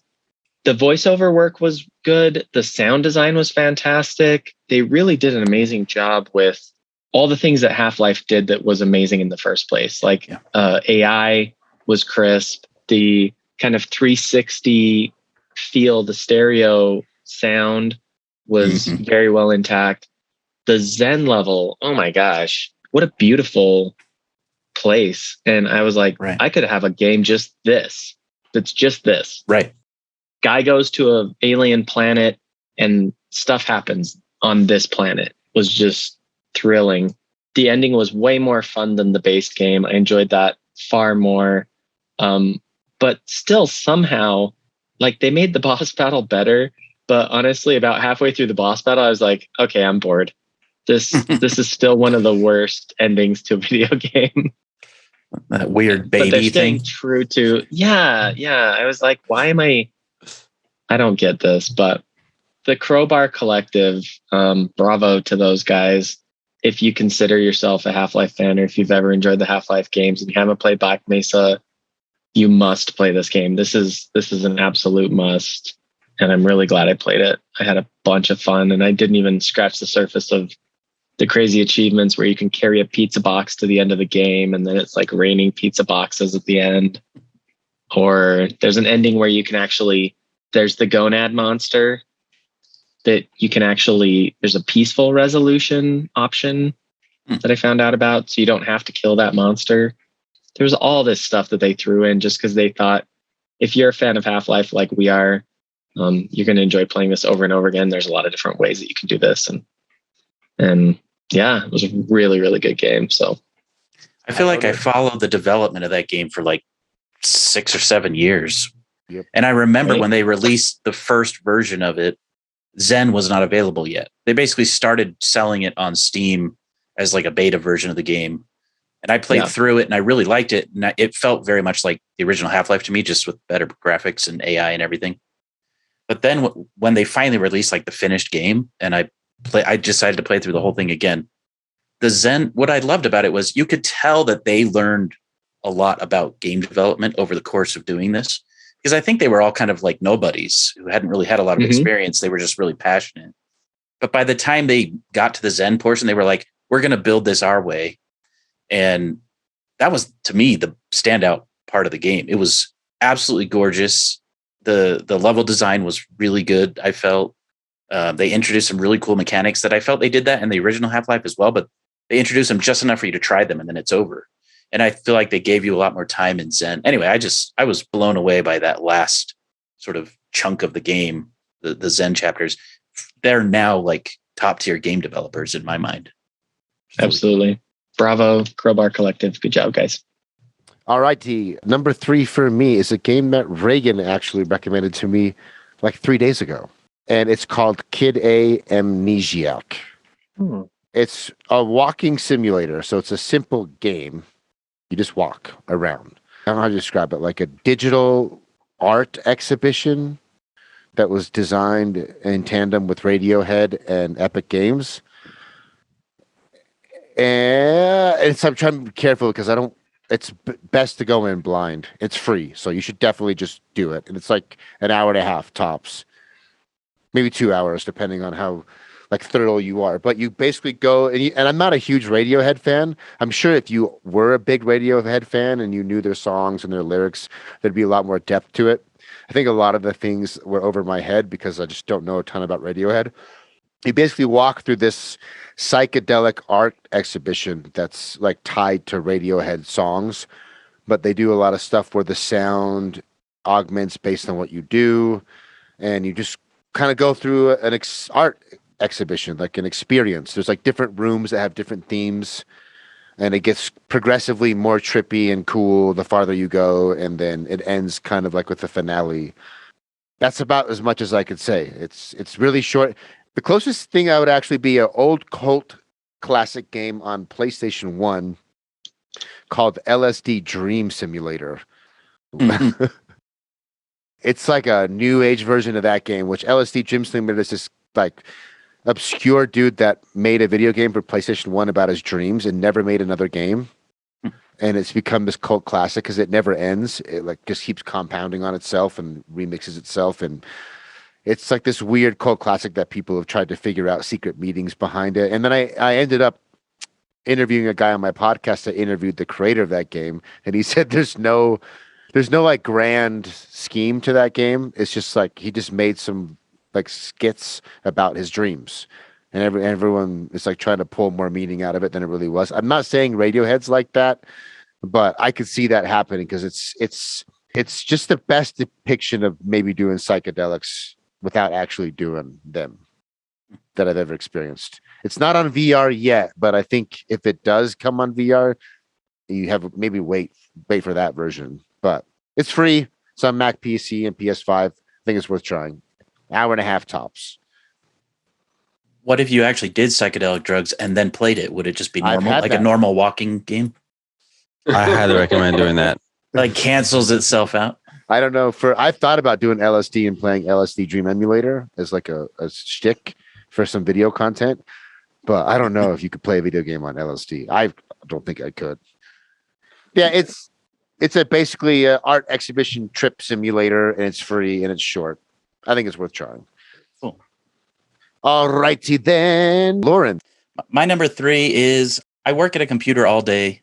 I enjoy casually sort of watching other people do game playthroughs. And I discovered this random guy on YouTube. He has like 6,000 subscribers. and he did Dark Souls 1 blind, and then he did Dark Souls 2 blind, and then Dark Souls 3 blind. And I found it really enjoyable to watch that because he experienced those games a lot of the same ways that I did the first time through, just going in totally blind. But he was also really trying not to get spoiled, and it was super enjoyable for me. And anyway, when he got to Bloodborne, I was like, I got to replay Bloodborne. So I actually just beat it yesterday, probably my 5th time beating that game, and it was fun because I just kind of breezed through it this time. As hard as that game is, I figured out which build I wanted and I just went for it, and I had a lot of fun, and I killed most bosses on my first try, even some of the DLC bosses. And then I got to Orphan of Kos, which is the final DLC boss in Bloodborne. And that thing took me a week to beat. It was still just so difficult. And I don't know if my build was just not right or what, but I tried all these different things. But anyway, just what a great game. It would probably be my number one, if not for some of the other stuff I played. And since it's a replay, but Bloodborne may be my favorite game of all time. It's right up there with Super Metroid. It's phenomenal. So good. Yeah. The rumor is it's coming to PC, and you know what's going to happen on 60 PC. FPS, man. 60 FPS, and then you know the modding community is going to go ape shit over that game. Gonna have some weird mod where you can get like Call of Duty machine guns. Yes, there'll be Halo guns in Bloodborne. Get a bazooka and blow away Orphan of Kos in one blow. Robert, you might have said this. I heard a rumor that the guys who remade Demon Souls are doing Bloodborne 2. That is a rumor. That is a rumor. Blue Point. I would love that if that were true. Anyway, Let's all pray it's true. Yeah. Anything Blue Point puts out, I'm going to play. After seeing the stuff they've done, it's been amazing. I'd be okay with that. I'm definitely okay if they did Bloodborne 2. All righty, Reagan, number 3. My number 3 is also Radiohead's Kid Amnesiac exhibition. But I'm going to say a few more things about it because I don't care if I spoil you guys. Here's the thing about this experience. I went into this, and it was not very long that I was immediately texting my brothers, "You need to get on this right now." I told Kate before I was even done. I was that when you experience something and it's so awesome that you want to just share it with the people you love, that's a special thing. You're like, these people need to know right now. And I know Kate's a pothead. I'm like, you need to smoke the fattest bowl. I don't smoke weed, but I know he does. I'm like, just get high as hell and do this thing because it'll be amazing. I bet it would be awesome. Because it really, now I used to do psychedelics, and there has never been an experience. Truly, he underplayed it a little bit. If you haven't experienced psychedelics, but you want to have an idea what that's like, go do this thing. Because as many times people try to make that experience something that's kind of accessible, whether it's movies or anything else, nothing's really ever come close. Because if you've done that, you'll know that when you try to explain it, it's just, it's never going to happen. There's nothing I can say that's ever going to even get you you're not going to be in the ballpark. Cannot communicate the strangeness of it. Yeah. Nothing's going to even get you within 1,000 miles of understanding a tiny bit of what it was like, except for this experience. And part of it is because and I'm telling you, a lot of thought went into trying to recreate this. It's not just trippy visuals. There's way more to it than that. And they put a lot of thought into trying to make this experience like that. And one of them, I think the pinnacle of the game is the pyramid experience. When you go into the song, How to Disappear. And then there's essentially like this 3-song element that you're kind of stuck in. You can't, like throughout the other experience, you can go into different rooms, and each room represents a song. It's like a remix version of these songs. But when you go into this pinnacle experience, so to speak, you are stuck kind of, and you can move around, but you have to go through the whole thing before you can get out. The most impressive moment in that game or experience to me is at the end of this hyper emotional, musical, visual, stimulating experience. There's this moment where it snaps, and you're in a concrete room with a stick figure, like an empty art gallery with a stick figure sweeping the floor. And that's so, oh my God, it's so like being on a trip. And then the moment you kind of snap out of it and you realize everything you just experienced was just kind of, it wasn't real. I mean, the emotional connections are real, but here you're back to reality. And that image of a stick figure just pushing the broom in an empty art gallery, like, the party's over, bro. Yeah. Experience is over. Party's over. And it's like, oh my gosh, that feeling was like, I felt that before, and it's like they put so much thought into creating this. It's so amazing. And yes, it's free, and it's only I actually went in and did it multiple times, and I highly recommend. It's on PlayStation 5. You can go do it. I'm telling you, it's definitely worth spending an hour or two in. Take your time with it. There's a lot of little details in that experience. Like sometimes even moving backwards will make things change. Like you could walk through something one way and you can turn around and walk through it the other way, and it's gonna the sounds will change. You're essentially playing a granular synthesizer by moving your body in 3D space in some rooms. It's really cool. I just found it on the Epic Store as well. Yeah, it's on Epic Store free as well. It's none of my trips, like visually or thematically, have resembled anything in that game, but it captures I don't know, the feeling of being on a trip without actually going and taking drugs. So yeah, if you're curious, I'm curious about all this psychedelic stuff, go play that for an hour and you'll get a little, just sliver taste of but genuine taste of what it's kind of like. I wish more than anything this was in VR. Yeah, it's not. It probably will be at some point. It's on PC. It's gonna. What I do love about this is I'm very excited about the future of experiences like this in VR. Like as somebody who loves music, as you guys know, like I'm an audio engineer, like I'm heavily involved. This is what I do. I like this stuff. And the VR experience and this experience is to me a taste of what's coming. There's marketing happening in this game. There's QR codes throughout the experience. And at the end, it is like the exit through the gift shop thing where you're like, here's a QR code and that'll take you straight to their website where they have all kinds of cool merch for sale. And it just, even as somebody who's interested in marketing and like how that all plays into where we're going and how this is going to work in the future, it's very next level stuff. I love it. It's badass. And it's free. So there's no excuse. Reagan Roberts, number 3, bronze. My number 3 is Hollow Knight. Ooh, I love that game. Took me a while to finish it. I started it more than 2 years ago, I think, and I fell off it for a little while. Always liked it, but I think I got kind of lost at one point. But when I finally got back into it and then breezed through it to the end and did a bunch of the extra stuff, it really captured the essence of the Dark Souls environment and atmosphere to me, but also just really fun gameplay in a 2D realm versus 3D. And I loved the characters, the voices that the bugs make when you talk to them, and just the music. Everything about it is just a really rich experience, and I loved it so much that it had to go into my top 3. You got to play Ender Lilies. It's the only thing that's even come close to scratching the Hollow Knight itch. Cool, yeah. Hollow Knight's one of my all-time favorite Metroidvanias and maybe all-time favorite games. I love that game. The one you mentioned at the beginning. Yeah, Ender Lilies. Ender Lilies would be higher if I just haven't beaten it. So it's like hard for me to know how good. Maybe it's, some games are like strong the first half and weak the second half. But Ender Lilies, I'm assuming if I beat it, it's going to be pretty close to Hollow Knight level. So far, it's so good. Silk Song, the new Hollow Knight that started out as a DLC, is still no release date. I know. I've been waiting forever for me. them to tell us when it's going to come out. So in my index room that you create when you upload into VR with that, you create a room. You can hang your favorite screenshots on the wall. And on one of my walls, I have a big panorama of Hollow Knight when he comes out. There's like a crystal lake underground or like some clear lake, and you meet somebody there. I don't remember, but you can stand there and he'll sit on the edge. I just took a screenshot. He'll just sit there and enjoy the scenery. I took a screenshot of that and it hangs up in that little virtual space.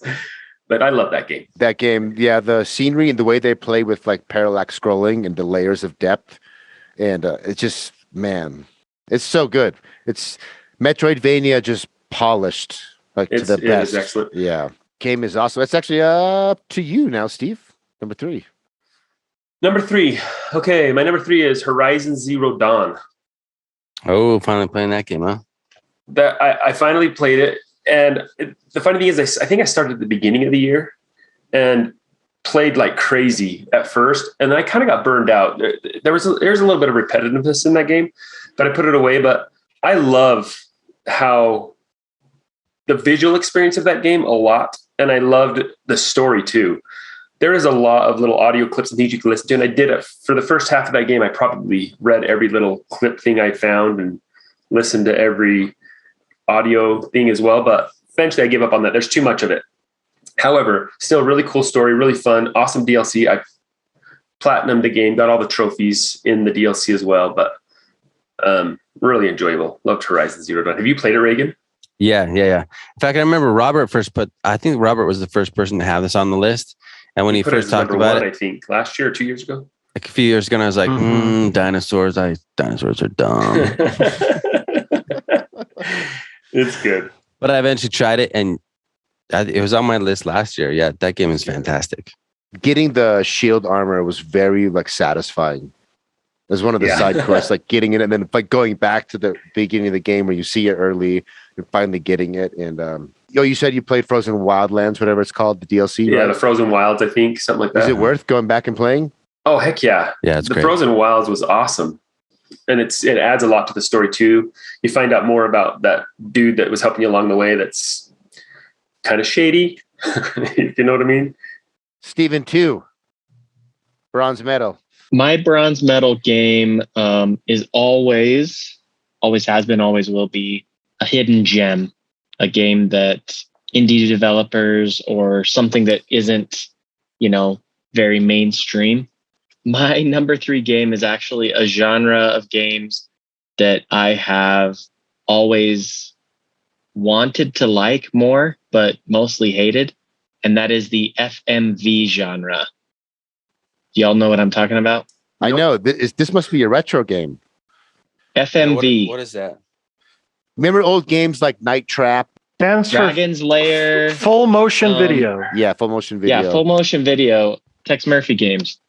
Yeah, so it's full motion video games. So it's games that use video capture in the gameplay mechanic somehow. It's basically just a lot of cutscenes put together with some kind of user interface. My number 3 game this year was actually one of the first games I co-opted with my wife when we were kind of getting into playing this year, and it's called Her Story. Her Story takes place, it puts you in the seat of basically like a detective, and it puts you in front of a 90s era console, like a Windows desktop, and you have a search interface, and you type in keywords, and it pulls up the first 4 videos with that keyword in it. And you're basically like discovering the story of the murder that happens and what led to it and who is this person. And it's an interview. It's police interviewing this woman about this guy that gets killed. It's just videos of her the entire time. Amazingly, like, most of the time these FMV videos feel kind of clunky because there's like some kind of animations that's not in true fidelity next to other parts of the animated components. But this never felt that way because you're actually, the context of the game is you're watching these videos. The acting in it was absolutely fantastic. The actress that plays the woman being interviewed is incredible. The storytelling was amazing. And it wasn't just the story itself, but the idea that the story that I heard isn't the story that you guys are going to hear, because you're going to search different words. You're going to watch the videos in a different order than the order that I watched it in. It's a fascinating game because the analogy I came up with was, it'd be like if we were all discovering a dinosaur and we all started digging in different parts, we might come up with different concepts of what that meant early on. And then as you uncover more, you kind of see more of the whole picture.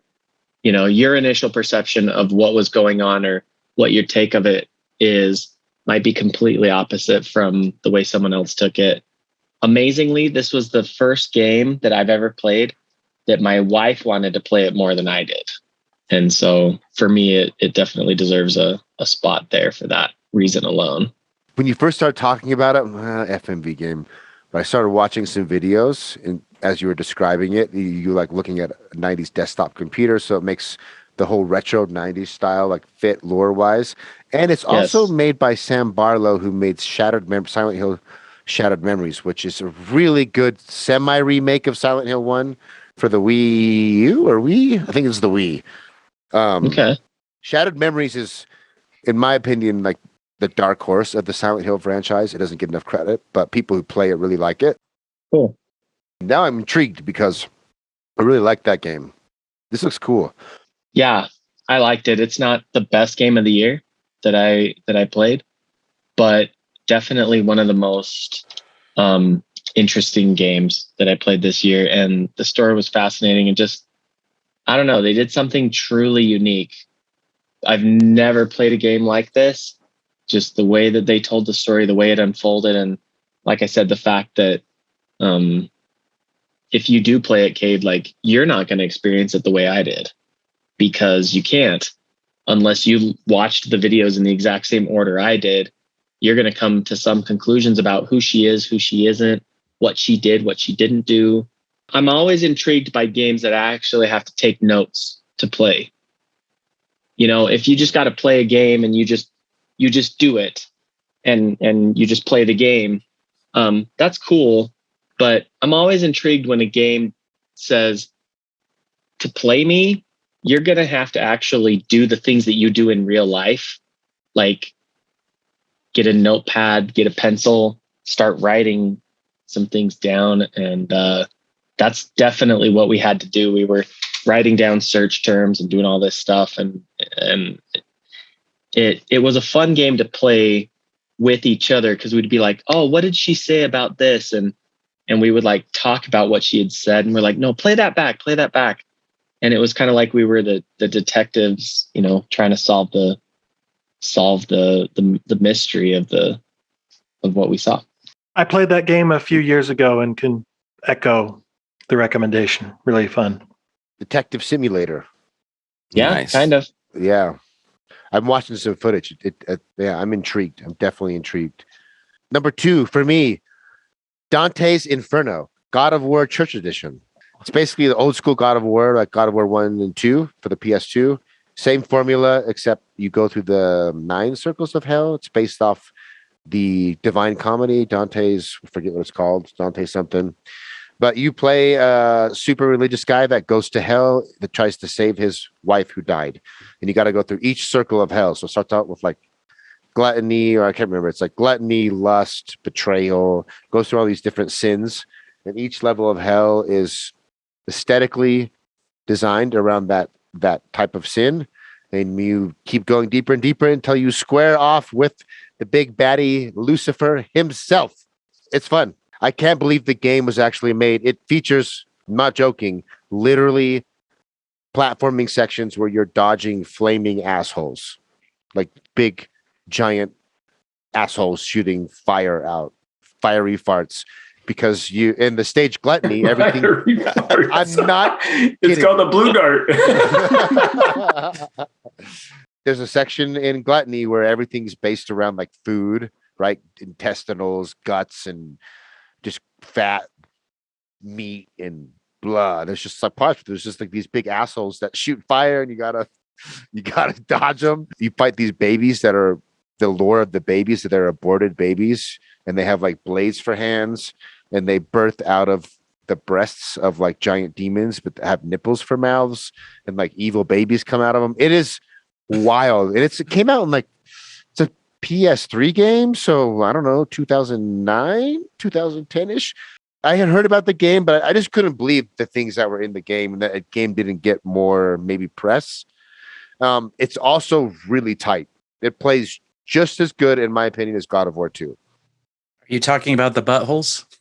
The buttholes play even better. Super tight buttholes. Super tight buttholes. Okay, you got me. The game features tight buttholes, so that's it. Number 2 goes to the tight buttholes. It's the one negative thing I will say is the last area is rushed. Like, you can tell, you know, if there's been other games that you get to the last area, like, oh, you guys didn't have time to finish this. Yeah. Just kind of like all of a sudden the quality and the way the pacing just gets scrunched down. There's a cutscene after cutscene, and then the game just sort of ends out of nowhere. But up until the last 10%, it's really good. All righty, Lauren. This is the first time where a new FromSoft game, although this was made by Bluepoint, Demon's Souls. This is the first time where it came out, and the year it came out, I played it, and it's not my number one. It's my number two. Hey, that's my number two as well. Oh, well, maybe we should just talk about it then. Here's the thing. I never played the original Demon's Souls. I played this probably, I got all the way to the end boss, like by, I don't know, February or March. And then I didn't beat the end boss until like last month, I think, or maybe 2 months ago. Robert finally helped me beat it. I don't know why, but I tried that end boss a couple times, and it wasn't that it was super hard. It was just that I hated the run to get to it. And I was just like, I'll put this down for a while. And I just never finished it. So I seriously took like an 8-month break or something and then finished the game, like finished the last boss. And I think that sullied my enjoyment of it a little bit. I've been meaning to go back and replay it, but overall though, what an incredible remake. I mean, I can tell that Demon's Souls was a clunkier game in a lot of ways, but I also feel like Bluepoint, the way they remade it, they did a really great job of making it feel not too clunky, but I don't know, maybe I'm wrong, but it felt like they still kind of stayed true to the original game in some ways, the way that certain characters interact with each other. I mean, playing Bloodborne compared to this, Bloodborne just feels so much more smooth to me. I don't know if that was like an intentional choice to try to keep it similar to the original game or what, but well, absolutely. They had to keep it that way for one, unless they're going to put different kinds of enemies or populate the world with more enemies or something, right? Right, or, like the actual gameplay the mechanics enemies themselves are slower. You have to keep the mechanics the same. Right. They did polish it though, really well. But I think that was one of the things that I noticed. Besides that end boss, the bosses were pretty easy. And I remember people and it's not that they're necessarily easy, but it's because I played so many other Souls games. I think it did feel slow to me. And it felt like dodging and stuff was just easier in general. That being said, the game was a little harder at first, and leveling up and stuff was a little more complicated for me than the Dark Souls games. Yeah. Specifically, leveling up weapons. Like it was harder to get the items I needed to level up. I don't know. Maybe I just picked the wrong weapon. I don't know. I need to give it another shot probably, but I mean, it's a FromSoft game. The level design, awesome. The gameplay, for the most part, I love the boss designs. Some of the most unique boss designs. So cool. And yeah, overall, just stellar game. I can't wait to see what Bluepoint does next. I would love a Dark Souls 1 remake by Bluepoint. That would be incredible. Yeah, that would be awesome. Reagan, you're up. Number 2. So my number 2 might be a little controversial here. Of course, because all your opinions are shite. That's true. So my number 2 is actually a game that none of us have played, unless you happen to get on the network test. And my number 2 game is Elden Ring. And you might say, how dare you? How dare you, sir? I tried to get on that. So mad. You could. Here's why. I have spent more time getting enjoyment from Elden Ring than. Wait, did you play all the beta? Other games. No, I haven't played shit. Well, what are you talking about? I spent so much time on the subreddit and watching videos and thinking about the anticipation. How much time? How do I kick him off? Where's the freaking kickoff button? I'm telling you, I've already spent this much time on Elden Ring, just thinking about it and watching it and the anticipation. So you were on the network test though? No. Oh my gosh! You should be thinking you did it. Reagan, I was tempted to do the same thing. I was gonna, because I've watched a ton of videos. I've watched all of the people who did get the network test and did a bunch of videos about it. And I'm like so into it that I almost included it as well for the same reason. That's why I decided to do it, because you're right. I haven't played it, but as far as how much time I've spent on it, it's right here. This is where it's at. It's on number 2. This is how much it's done for me as an anticipation element. So yeah, I'm putting it as my number 2. Robert. My number 2 is Assassin's Creed Odyssey. Wait for it. I was waiting. I'm like, I was wondering if you were going to say Valhalla, because I almost bought Valhalla the other day. I was thinking about it. It was on sale. No, it took me quite a while to beat Assassin's Creed Odyssey because there's so much content in that game. I spent over 200 hours single player just playing through side missions and DLC, and I loved every minute of it. That's what's amazing about that game is I love that. It's old hat by now because there's been so many Assassin's Creed games, but they keep finding new ways to suck me back in. And I don't know what it is about those games that just I find immense enjoyment out of every minute I spend in those games. And so I had to put Assassin's Creed high on my list this year because I just had a blast playing through it. 200 hours is no joke. That means you really liked it. Yeah. Stephen Gibbons. So I'm just adding on to what Lauren was saying about Demon Souls. You guys are probably wondering why this is number 2 and not number 1. You'll discover soon enough. But Ooh. No. So Demon Souls, I platinumed that game. I did everything. I had to beat it 4 times to do everything I wanted to do in that game. Is it possible for me to share a screen or not? I was going to show you guys just a screenshot. So you don't get a trophy for this. You don't get like some kind of nod from the developers other than just it's Bluepoint's little thing that they've done with most of the games they've remastered. They add a little extra something in there. Mm-hmm. But in order to get this, it was a set of armor that you could only get if you collected, I think it was like 36 rusty coins or something like that. The community, when they started to discover these coins, they banded together and tried to figure out what they did. But you have to beat the game at least 3 times. I'd had to do it 4 times, but 3 times to collect enough of these coins to trade them for a rusty key that opens the door that gets you to the armor. Good. All right, Stephen Loper. My number 2 this year was also a co-op game. I mentioned it before. They added so much to this that I had to bring it back, and that is Warhammer End Times Vermintide 2. I do remember you talking about this. I remember we even played it together a few times after you. Yeah. So this is a game that was originally sold as a Left 4 Dead clone, but with melee and classes. But honestly, it is evolved so much to the point that I think it's the new standard bearer for the 4-player co-op game because it's just gotten better and deeper over time. It has a ton of extended replayability in that each character plays so differently that you have to have a completely different mindset to be successful, particularly at the higher levels. When you're playing in Left 4 Dead 2, it doesn't matter what character you have. They have a different jacket or shirt or whatever, but it doesn't actually matter. But this game matters. There's 5 characters and there are compositions that are, decent at lower levels. But once you get to higher levels, you actually have to think about, okay, who's our tank? Who's our DPS? What's the support character? Where are we going to get our heals from? The first game had a lot to enjoy, but it kind of got boring after the initial levels. But they've released some DLC that doubled down on what they were trying to do, told a lot more stories. And the most recent DLC they released was a free one called the Chaos Wastes, which made it kind of like a roguelite. It's amazing because I've been playing this with my nephews and it's given us so many fun moments. For example, we were playing one level where it had the skull dropping modifier. And we also were playing in a mode that had extra ratmen and extra hordes, which meant that we were constantly being bombarded by just hordes and hordes and hordes of little enemies. But every time we kill one of the enemies, there's a 1 in 6 chance that they're going to drop an explosive skull. And the skulls also damage the enemies. So when there's a huge horde and the bomb blows up and it kills a bunch of ratmen, then they drop a bunch more skulls and it just created these chain reaction. And so instead it's the hordes would almost wipe themselves out from all these bombs and we were just dodging bombs. And it was just oh, you didn't know this was a platformer dodge bomb level all of a sudden in your 4-player co-op, action thing. That's cool.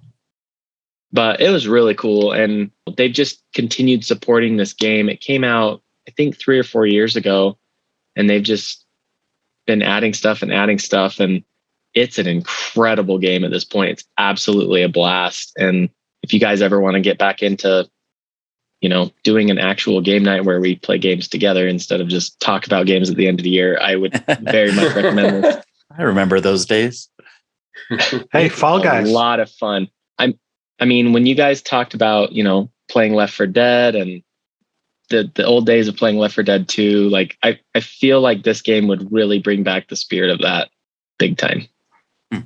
But I've loved it. It's a crisp game. It's smooth. The developers it's one of the biggest games in my library because the developers made a decision to make the game run better. I've absolutely gotten so much satisfaction out of playing this game. It's fun. Sweet. All right. Here it is. The last round. The pinnacle. Everyone's pinnacle. The King Kong. For me, it's technically 3 games, but it's 1. The Mass Effect trilogy. Definitive edition. Nice. It is, what can I say? It's Mass Effect. Mass Effect 1 had so many improvements, made replaying it awesome. 2 and 3. The whole thing. It's Mass Effect. It's awesome. It's bundled together. Plays tight. Bunch of quality of life improvements. I read every single codex entry and every thing. I got sucked right back into the universe. And I had never played Mass Effect 3 to completion because I heard a bunch of bad stuff about it and I just never finished it. And I had somehow managed to not spoil myself completely about some of the choices at the end. And I didn't know, spoiler alert, that Thane died. I somehow didn't get spoiled on that. And so... Well, no, I did.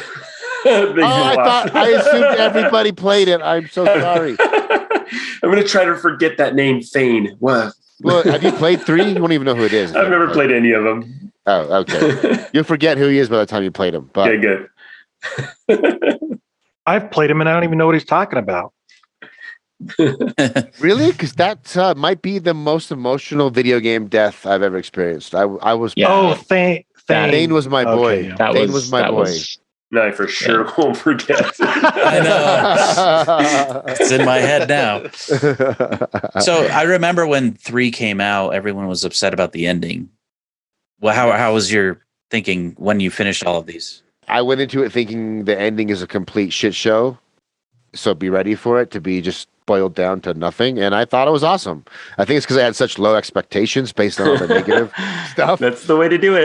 But they also did a DLC where they patched it up and fixed some stuff. And so I never experienced the original ending. I experienced the updated DLC version of the ending. And it does kind of boil down all your choices into 3 scenarios. But Right. the details of how those scenarios play out in the at the end when they wrap everything up do change to small degrees depending on all the choices you made throughout the series. But a lot of people complain that none of your choices matter because it all boils down to basically just a couple things. That's sort of true, but the cutscenes after those 3 scenarios do change based on a lot of different choices, like who shows up. If that person died in the first game, they won't be in that cutscene on scenario 1 or scenario 2 or scenario 3. You know a game is good when it ended. I immediately went straight to the message boards, started reading a bunch. And it was awesome because Mass Effect has been around for so long and I hadn't played the 3rd game. There was endless Reddit content and theories and stuff to dive into. And I spent another probably week and a half just reading Mass Effect stuff after playing it because I had missed all the discussions that had happened since Mass Effect 3 came out and the ending and what it meant. And so it was just everything I love. I love sci-fi. At the end of the day, sci-fi is king for me. If you haven't played the trilogy, it's almost better that you waited. Packaged together as a product like this, I played from start to finish, no gaps, just right when one game ended, right into the second game. And I think it took me my 3rd longest play time of any game at 98 hours. But that includes all 3. All 3 games. All right, Lauren, what's your big number 1? Well, Demon's Souls probably would have taken number 1 if I'd played it more recently, but Metroid Dread is my number 1. I rarely buy Nintendo games the week of release, but was very excited about Metroid Dread, and it delivered in every way for me. I mean, the first game I ever fell in love with was a Metroid game, and so it's just right up my alley. I mean, we talk all the time about Souls-like. Souls-like is its own genre now, basically. This felt Souls-like to me. I've never finished a side-scrolling game with difficult bosses. I have to say, of all the Metroid games, this one was by far the most challenging. It was very difficult in a lot of ways. And one of the reasons is, in the Metroid games, you're given these energy tanks, and as you get new energy tanks, you feel a little bit more strong, like you can't be killed. But the energy tanks in Metroid Dread don't really do anything. I feel like you basically die in 4 hits no matter what. Because as the game progresses, the bosses hit harder, the enemies hit harder. I enjoyed that about it. The thing that was most impressive to me were I would go into a boss fight just having no clue how to do it. And just like a Dark Souls game, by the time I defeated that boss, it's because I had earned it. I had learned the moves. I understood the movesets to the right degree, and I was able to. It wasn't like an accident that I beat the boss, and I really enjoyed that about it. They have this cool element that I think, Steven, you mentioned this a little bit, where you're sort of forced to rush through parts of the map because you're being chased by these things in certain zones of the map. And I really enjoyed that element. At first, I found it quite annoying because I was like, I want to stop. I want to look around. I want to find objects. And I got to run from these things. And I can't, like observe the map. But it was a really smart game mechanic because not only does it teach you how to play better and to like run faster and do all these other things, it does help you experience the map better. And I thought that was a really smart choice. I liked the story. I had never played Metroid Fusion. So all of the stuff related to that was new to me, but I really enjoyed it. The last thing I want to say about it. So I 100%ed the game on my first playthrough. I did not want to finish the final boss until I had gotten every single item. It did help that it had like a mini map and you could mark things and it would kind of glow when there were things that you had missed in certain hard areas. To read mini map, you mean? Yeah, it was. I didn't find it too terrible, but it was hard to find a few things were really tough. But the most challenging part of the game was not the bosses. It was not the navigating or anything. The most challenging part were there were about 5 items that required you to do these really complex running and jumping and flipping and turning into a ball just at the right moment while you're at hyperspeed. There were just like 5 items hidden throughout the game that were very difficult to get. And I must have spent an hour or 2 on some of them, just trying to get it just right. You almost have to get it like frame perfect. Exactly what you're talking about. And that stuff was so challenging to me. Those were the things that when I finally got them, I thought to myself, I'm never doing this again. Like it's not worth it. But I was also, it was just like a Dark Souls boss. By the time I got through it, I was like, I did it. And it really did help my game mechanics. Like I got better at the game because I learned all these things that you can only do. I mean, to be honest, I had to look up some of them online. I could not figure out how to get some of them. And like, you have to just do the super jump and super speed runs just right and hit this corner just right and then turn into a ball at just the right moment. But man, it was super satisfying when I did get those items. And it's rare that when I finish a game, I go back and start again. But with Metroid Dread, the second I beat it, I just started over because I liked it so much. I wanted to play it again. It was just that kind of game. And that's also what happened to me with Bloodborne. I started New Game Plus immediately after. Anyway, that's my spiel. Metroid Dread, solid game from start to finish. I just felt like it was extremely polished. I didn't feel like there was any filler or anything like that. Just a really, really good game. I think that's one thing we have learned about Nintendo, right? Nintendo probably has the best polished record. Yeah. Oh, yeah. For sure. That's it. That's my number 1. Moving on. All right, Reagan, you're number 1. From Software Game is number 1. It's Demon Souls. I don't even have to say much. It's awesome. It's Demon Souls. It's a next gen version of an awesome game. Level design is what it is, but the graphics are cool. And I had played Steven actually lent me Demon Souls a long time ago when I had access to a PlayStation 3, and I hadn't beaten the game. I had forgotten how far I made it. It turns out I made it very, very far when I was on the PlayStation 3. It's still awesome. I did beat it this time. Very cool stuff. Surprise, surprise. Everyone here is From Software, pretty much fanboys. So, Robert, you're up. Well, that leads right into my number 1, which is also Demon Souls. Surprise, surprise. And I won't say much because everyone's already talked a lot about it. The only thing I wanted to express is just how much joy it gave me to plug into my PlayStation 5, put on my headset, and see the beautiful opening of that game, the music. It was just a joy every time I turned it on. I just loved being enveloped into that world. And so that's my number 1. It really was so pretty. Yeah. They know how to create worlds. They're the best. All right, Steve. Number 1. Prepare yourselves for my number 1. It is Fall Guys. Oh, Guys, You guys Better than seriously Demon's need to come Souls. play this. You really need to come play this with us. Me and Robert have had so much fun this year playing this. this has become the new Rocket League. This is like the game you play on game It's nights. so good. Yeah, and we've been trying to get Lauren and Steve Loper and everyone else to join us, but no one will. But it looks so dumb. I'm just messing with you guys. That's not my number one. But It was on our list last year. So I was like, I'm not play it. doing this. You guys can talk about all you want. That is not I got to happening for me. delete Fall Guys. looks like my daughter's designed it. No, my number one is Zelda Breath of the Wild.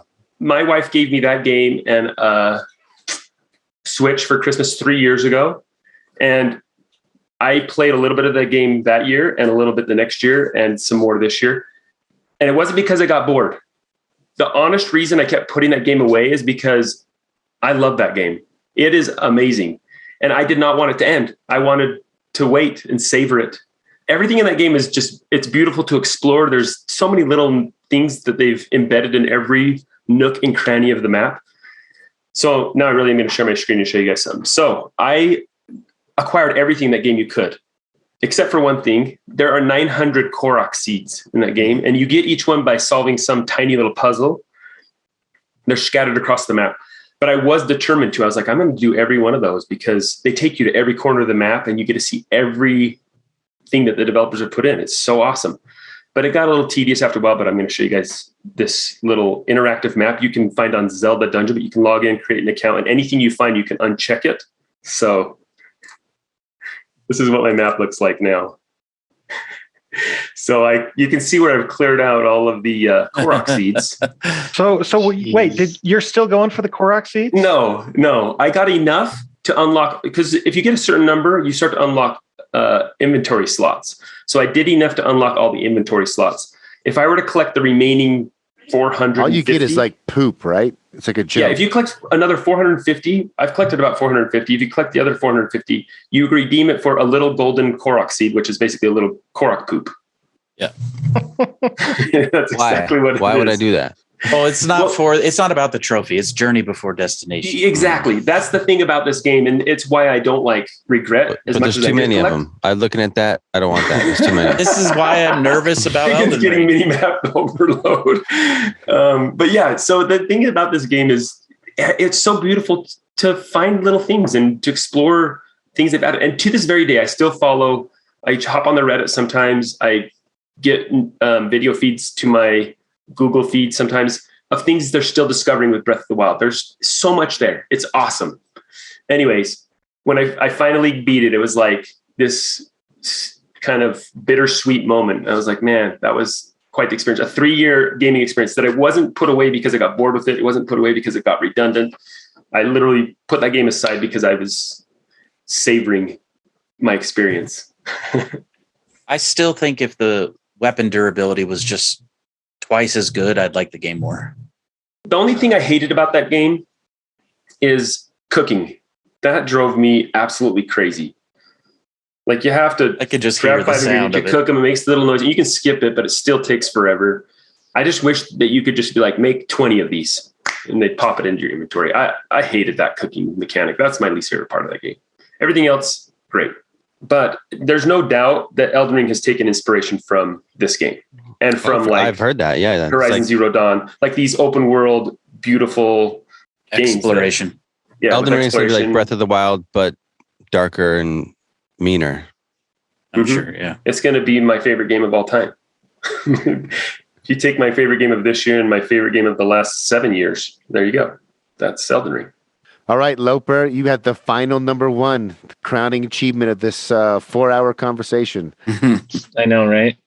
My number one game this year was actually a game that I had started last year, finally finished this year, and that was Metal Gear Solid 5 Ground Zeroes of the Phantom Pain. Played it on PC, and I'll start with the cons. The cons are this was definitely a port of a console game. And being new to the series, I don't know if Snake normally jumps and climbs like he's learning how to do it for the first time ever, but the movement sometimes was a little bit of a hassle. My last con was that the side missions got repetitive after the 20th time doing one. But that's also a pro because it took a long time before anything felt repetitive. You know, this game has such a huge mini map. And if you turned everything on, if you turned on all the plants and flowers, you know, it just Reagan wouldn't survive long enough to see Elden Ring, because this has like so many collectibles. And the thing is, the worst part of it, Reagan, they grow back. Like you pick up stuff, but then it comes back and you can keep harvesting them over and over and over again. But that's not why I loved this game. I love this game because Kojima is an incredible storyteller. And what you guys talk about with like the surprises of FromSoft games, I think Konami and Kojima did an incredible job with this game, because you'll be going on a mission and then all of a sudden it just sucks you into a completely different mission. And that happens a number of times in the game.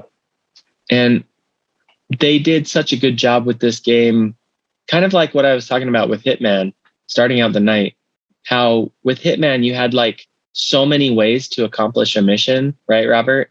Like there's all these different ways to do it. Metal Gear Solid 5 does that constantly. Like every single little thing that you do, just even encountering like a wandering patrol, you can handle them in so many different ways. And I was blown away by how in this game, like my 4 principal weapons in the game were darkness, rain, empty magazines, and cardboard boxes. Those were the 4 main things that I used to accomplish all my missions, because I was big time playing stealth. And so if I was playing in the daylight, I would again light up a cigar. You don't get health from the cigars, but you can pass time with smoking in this game. That's been kind of a theme tonight, smoking. Starting with Kate. Yeah. Right. Yeah, so you smoke until it gets dark and you wait until it's rainy so they can't hear your footsteps. Like they incorporated that you actually can sneak up easier on somebody in the rain because it's noisy. The rain makes noise. And that's in the game. You have empty magazines, and so you can throw them to distract the guys and have them go different places. And you were talking about how the splicers have conversations in the game. I mean, these guys have lots of conversations. And the crazy thing is that the conversations change depending on what you do. And the game reacts to what you do. So if you get too many headshots, they start wearing helmets. If you get too many body shots, they start putting on body armor. If you keep like knocking out the power, they put in extra generators and stuff. So the enemies like learn how you play and then counter you. And so if you get really accustomed to solving a mission in one way, you actually have to come back and kind of readjust your strategy because they did something to fortify their base against the exact same thing that you were doing before.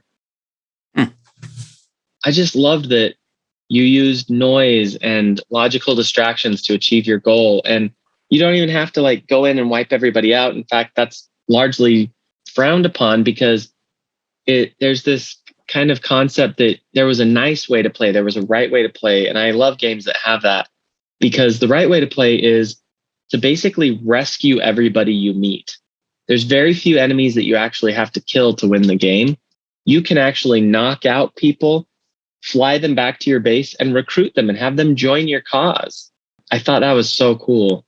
There were heavy themes of peace and war that forever follow anyone that tries to impose their will on others, and that there may be control or power for a time, but if you seek power, that attracts the attention of other people who are seeking power, and it can tear you down. And I love the idea that, you know, peace really is only attainable through the mutual desire for peace. You can't force people to be peaceful. Violence begets violence. And it's kind of a spoiler to go into too many details, but I love the idea that Snake decided that there was a way to seek for true world peace through anonymous, quiet means. There is a place for, you know, military missions to free child soldiers, which actually comes up in the game.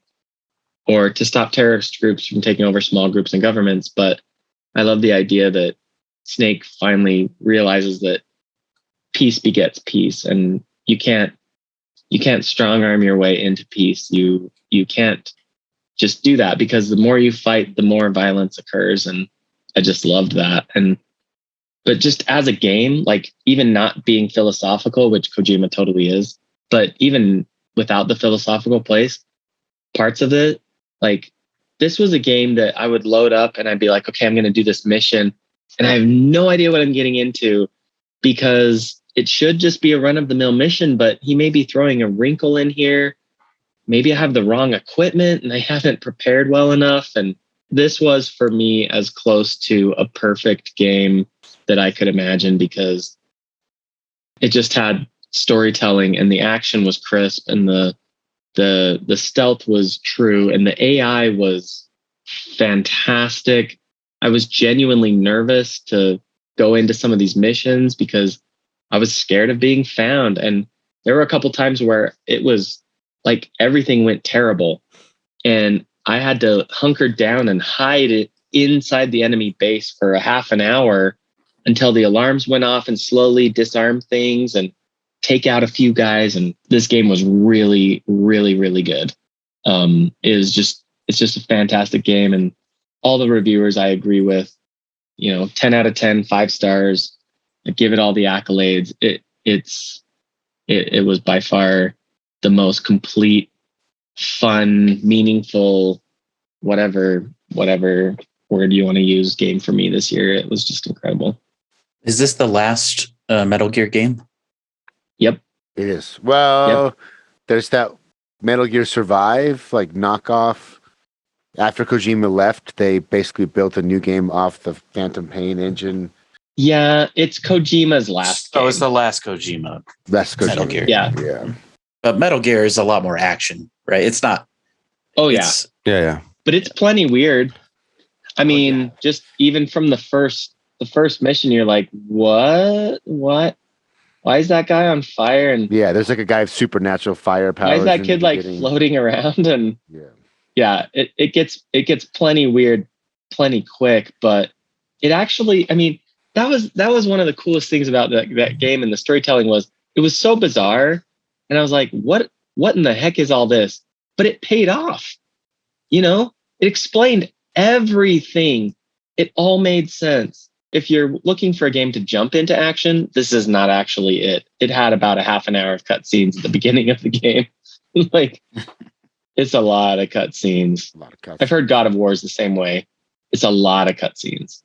I watched my brother play the first one way, way, way back in the day, and I couldn't. It bored me to death watching. I was like, dude, you're watching movies. You're not playing a game. No, that's exactly my impressions. Metal Gear 1, 2, and 3. I didn't do 4 or 5, but damn, they were good. They were good.